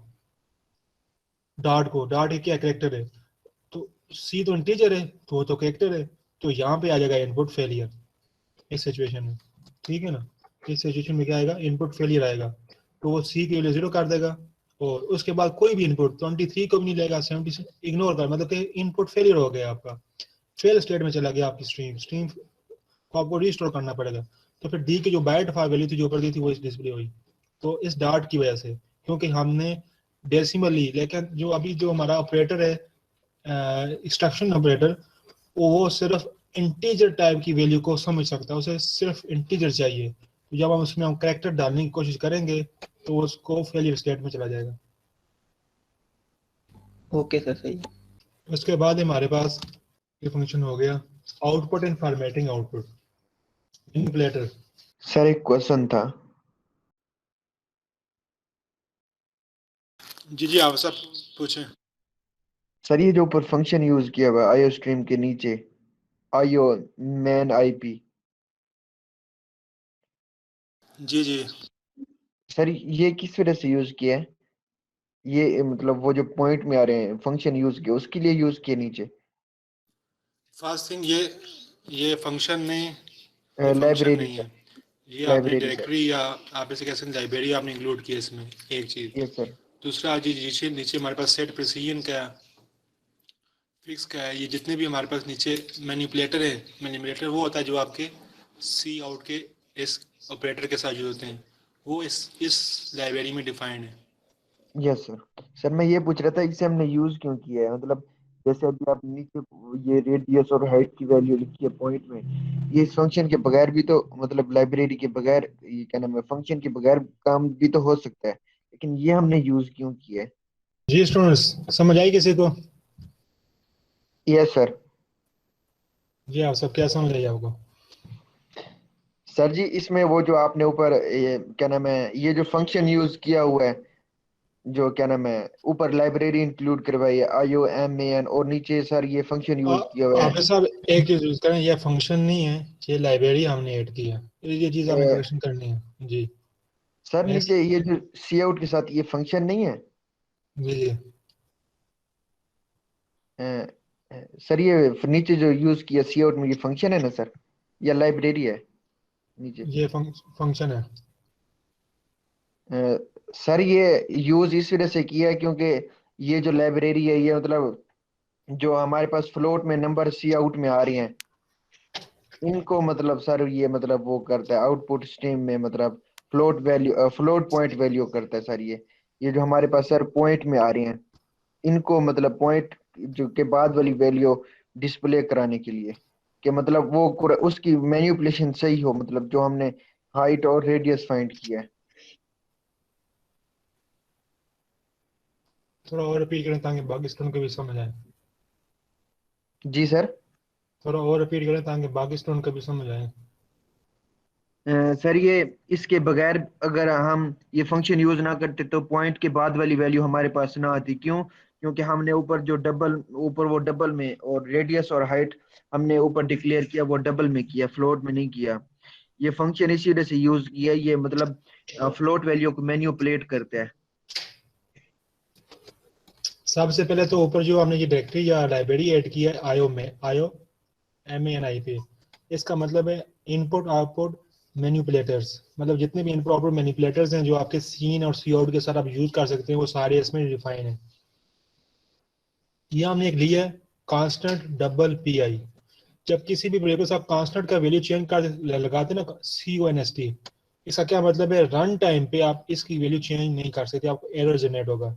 तो पाई की वैल्यू हमारे पास क्या है, तो ये स्टैटिक होती है, ये डिफाइंड है ऑलरेडी मैथमेटिक्स में, तो इसको हम चेंज भी नहीं कर सकते। हमने ऐसे वेरिएबल जिनकी वैल्यू जो कांस्टेंट होती हैं, रियल लाइफ में भी उनकी वैल्यूज कांस्टेंट है, तो आप उनको जब भी प्रोग्रामिंग करेंगे, चाहे आप क्विज में कर रहे हैं, टेस्ट में कर रहे हैं, या रियल लाइफ में आप जाके आप किसी प्रोजेक्ट में कर रहे हैं, चाहे आप पाइथन यूज कर रहे हैं या PHP यूज कर रहे हैं, कोई भी लैंग्वेज यूज कर रहे हैं, ऐसे वेरिएबल जिनकी वैल्यू स्टैटिक होती है, तो आपको जरूरी उनको कांस्टेंट रखना चाहिए। उससे क्या होगा, अगर रन टाइम पे कहीं भी मिस्टेकनली आपके प्रोग्राम में आप चेंज कर रहे हो तो वो चेंज नहीं होगा, या फिर कहीं पे आपका कोड आपकी एग्जिट चल रही है, कहीं पे कोई हैकर उसको एग्जीक्यूट करना भी चाहते हैं, तो वो उसको चेंज नहीं कर सकेंगे, उनकी टाइप कांस्टेंट होगी। तो एक तो ये चीज़ होगी, ठीक हो गया ये। और ये हमने डिक्लेयर कहाँ पे किया, मेन बॉडी से बाहर। इसका क्या है, ये ग्लोबल वेरिएबल बन गया, मतलब कि ये इसकी जो विजिबिलिटी है ग्लोबल है, ये मेन के अंदर और बाहर दोनों जगह पे आप इसे एक्सेस कर सकते हो। उसके बाद मेन में हमने दो वेरिएबल की है, एक रेडियस और एक हाइट, ठीक है ना, एक रेडियस और एक हाइट। उसके बाद हमने लिखा सी आउट फिक्स्ड, और फिर हमने शो पॉइंट। अब हमने थोड़ा सा मैंने शो पॉइंट क्या होता है, शो पॉइंट भी एक फंक्शन है और फिक्स भी एक फंक्शन है। जो शो पॉइंट है ना, वो ये बताता है कि जी उसके बाद जितने भी वेरिएबल्स प्रिंट होंगे स्क्रीन पे, वो ऐसे प्रिंट होंगे कि उनकी हर एक की सेपरेट स्ट्रीम बनेगी, और हर एक जो है डेसिमल पार्ट उसका वो स्ट्रीम में होल्ड होगा। नॉर्मली ये होता है कि आपका जो जब ये स्क्रीन पे प्रिंट हो रही होती है, तो उनका डेसिमल पार्ट स्क्रीन पे डिस्प्ले नहीं होता, या स्ट्रीम में वो होल्ड नहीं होता। मतलब कहने का मतलब ये है कि जब आपने सेट प्रिसीजन 2 कर दी है, तो इसके बाद जितने भी वेरिएबल स्क्रीन पे प्रिंट होंगे, उन सब का जो प्रिसीजन होगा स्क्रीन पे शो पॉइंट 2 तक जाएगा, और वो हर एक का सेपरेट स्टोर भी होगा। और जो फिक्स वाला है, जब आप शो पॉइंट कर देते हैं, आप ये बता देते हैं कि जो डेसिमल पॉइंट है वो जब भी होगा always for floating value. Even अगर आपके पास डेसिमल पॉइंट नहीं भी है, तो शो पॉइंट क्या कहता है कि वो डेसिमल पॉइंट में फिर भी आपके पास 0 0 हो, मतलब कि अगर आपके पास इंटीजर वैल्यू है तो तभी वो शो पॉइंट उसको क्या करेगा, डेसिमल में करेगा। और फिक्स जो है इस चीज को स्क्रीन पे आपकी इंप्लीमेंट करता है, मतलब आपने शो पॉइंट फिक्स कर भी दिया, तो उसके बाद जो भी आपकी वैल्यू स्क्रीन पे डिस्प्ले होगी, तो वो फिक्स जो है उसको क्या करता है, अप्लाई करता है आपकी कंसोल पे।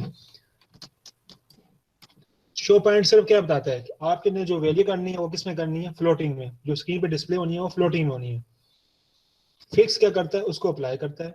अब कितने पॉइंट तक शो होनी है वो हम सेट करते हैं, सेट प्रिसीजन मेथड है, फंक्शन है हमारे पास।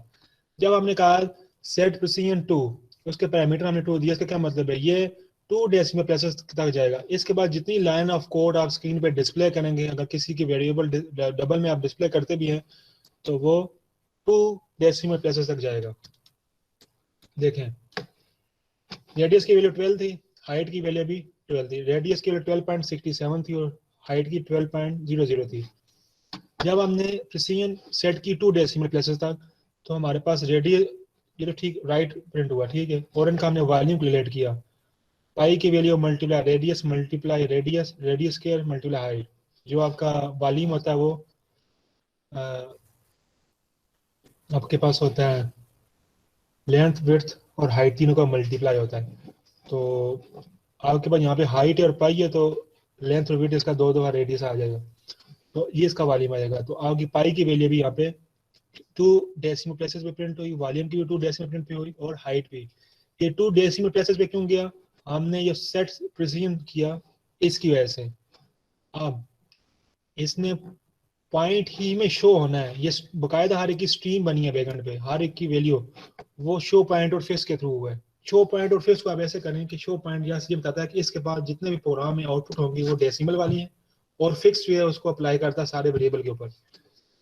और सेट प्रिसीजन ये बताता है कि इसने 2 तक जाना है, 3 डेसिमल तक जाना है, 4 डेसिमल प्लेसेस तक जाना है, कितने डेसिमल प्लेसेस तक जाना है।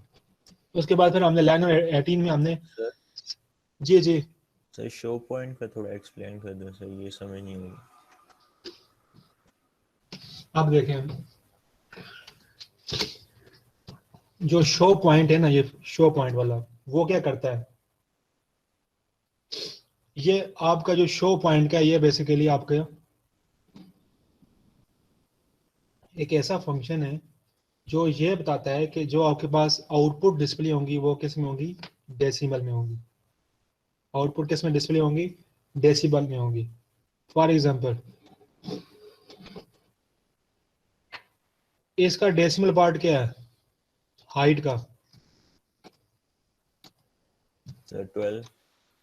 मैं आपको थोड़ा कोड में जाकर बताता हूँ।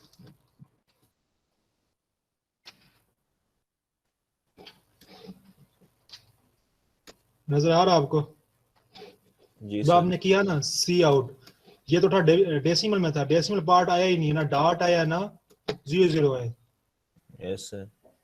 इस चीज को हमने, ये अभी सी आउट जो हुआ है, ये क्या हुआ है, अनफॉर्मेटेड है, अनफॉर्मेटेड आउटपुट है। ये हमारी डिजायर के मुताबिक नहीं है, इसको हमने अपनी डिजायर के मुताबिक, हम जैसे चाहते हैं वैसे करना है। उसके लिए हम क्या करते हैं, उसके लिए फिर हम फॉर्मेटेड फंक्शन यूज करते हैं। ये जो फंक्शन है ये फॉर्मेटेड फंक्शन है। शो पॉइंट जब आप करेंगे ना, शो पॉइंट क्या कहेगा, वो ये कहता है कि इसमें जितने भी वेरिएबल है प्रोग्राम में, कोई भी वेरिएबल जब शो होगा तो उसका डेसिमल पार्ट जरूर शो होना चाहिए। इधर कोई वो 00 ही है, अब इनका 00 है, लेकिन शो पॉइंट ये स्टिक करता है कि इसमें जितने वेरिएबल यूज हुए हैं इस कोड में, वो सारे उनका डेसिमल पॉइंट भी स्क्रीन पे क्या हो उनकी एक स्ट्रीम बनाता है, डेसिमल पॉइंट के लिए भी उनकी वैल्यू रखता है। अब जब स्ट्रीम पे, मैं थोड़ा और बता दूं।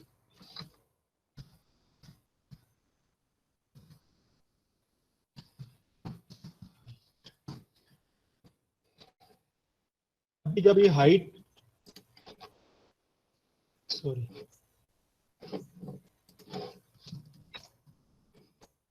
ये जब हाइट प्रिंट होगा ना, इसकी जो स्ट्रीम बनेगी वो सिर्फ किस किस पार्ट के लिए बनेगी, ये जो 12 है ये बेसिकली एक क्या है आपके पास, आउटपुट स्ट्रीम है। आउटपुट स्ट्रीम का तो समझ है ना आपको, यस सर। आउटपुट स्ट्रीम है।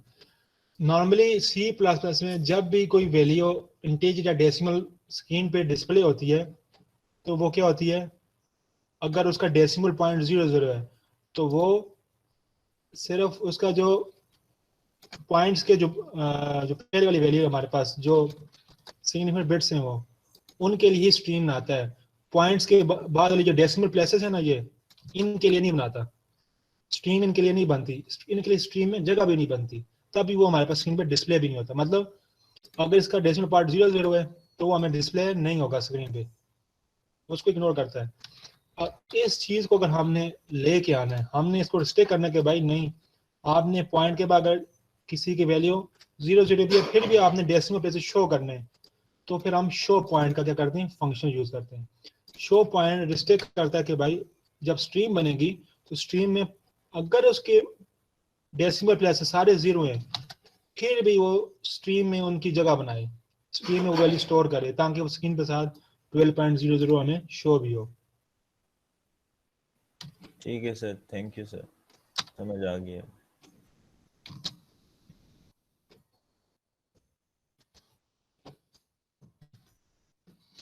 ठीक है, शो पॉइंट तो ये हो गया। फिक्स जो है, फिक्स उसको अप्लाई करता है स्क्रीन के ऊपर। एक मिनट,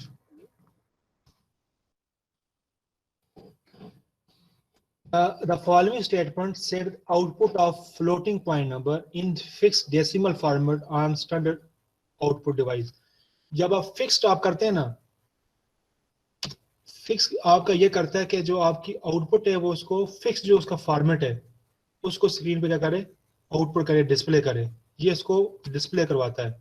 लेकिन जो पॉइंट शो है, ये शो पॉइंट है, ये आपको क्या करता है, ये बताता है कि जब ये वेरिएबल की स्ट्रीम बन रही होती है आउट की, तो उनके साथ उनका डेसिमल पार्ट को भी इंक्लूड करवाता है कि जब अभी ये इनपुट स्ट्रीम है, जब ये आउटपुट बनेगी ना, इसकी कॉपी बनेगी स्क्रीन पे प्रिंट होने, डिस्प्ले होने के लिए, तो उसमें हर एक वैल्यू के साथ उसका डेसिमल पार्ट भी इंक्लूड हो, ये शो पॉइंट करवाता है।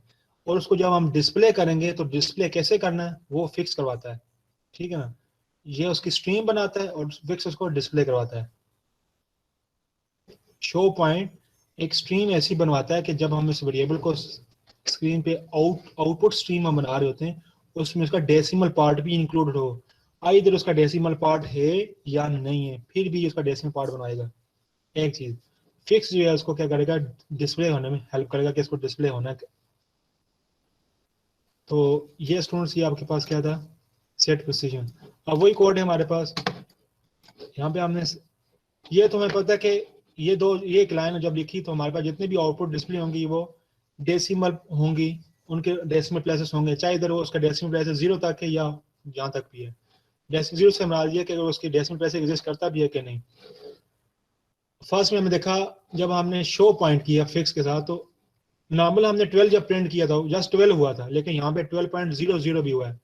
अब ये 12.00 स्क्रीन पे क्यों डिस्प्ले हुआ है, ये इसलिए हुआ है कि शो पॉइंट ने जब हाइट की आउटपुट स्ट्रीम बनी, जब उसमें स्क्रीन पे डिस्प्ले होना था, तो शो पॉइंट हमने लाइन लिखी। इसका मतलब ये है कि इस फंक्शन ने रिस्ट्रिक्ट कर दिया कि ये जो इस वेरिएबल की जब आउटपुट स्ट्रीम बनेगी कि उसमें उसके साथ डेसिमल वाला जो पार्ट है इसका, ये वाला पॉइंट के बाद वाला, वो भी इसमें बनेगा, उसके लिए भी उसमें प्लेस होगी। जब वो स्क्रीन में प्रिंट होगा तो उसके साथ डेसिमल पार्ट भी इंक्लूड होगा, वो भी हमारे पास डिस्प्ले हो जाएगा। तो और ये कहाँ तक होगा, हमने स्पेसिफाई किया 2 पॉइंट तक, तो 2 पॉइंट तक हमारा डिस्प्ले होगा। ऐसे ही सेट प्रिसीजन 3, तो हमारे पास 3 तक हुआ। अब 6 7 के बाद तीसरा हमारे पास डेसिमल नहीं था, लेकिन उसने फिर 0 1 ऐड कर दिया, ठीक है ना। ऐसे ही जब हम सेट प्रिसीजन 4 करेंगे, अगर आपके पास वेरिएबल पॉइंट आपके पास वैल्यू 2 तक के पॉइंट के बाद, लेकिन उसके बाद वो एक्स्ट्रा 0 0 इंक्लूड करता रहेगा। तो ये आपके पास क्या था, आउटपुट फॉर्मेटिंग, मतलब आप आउटपुट में प्रिसीजन वगैरह कैसे करनी है।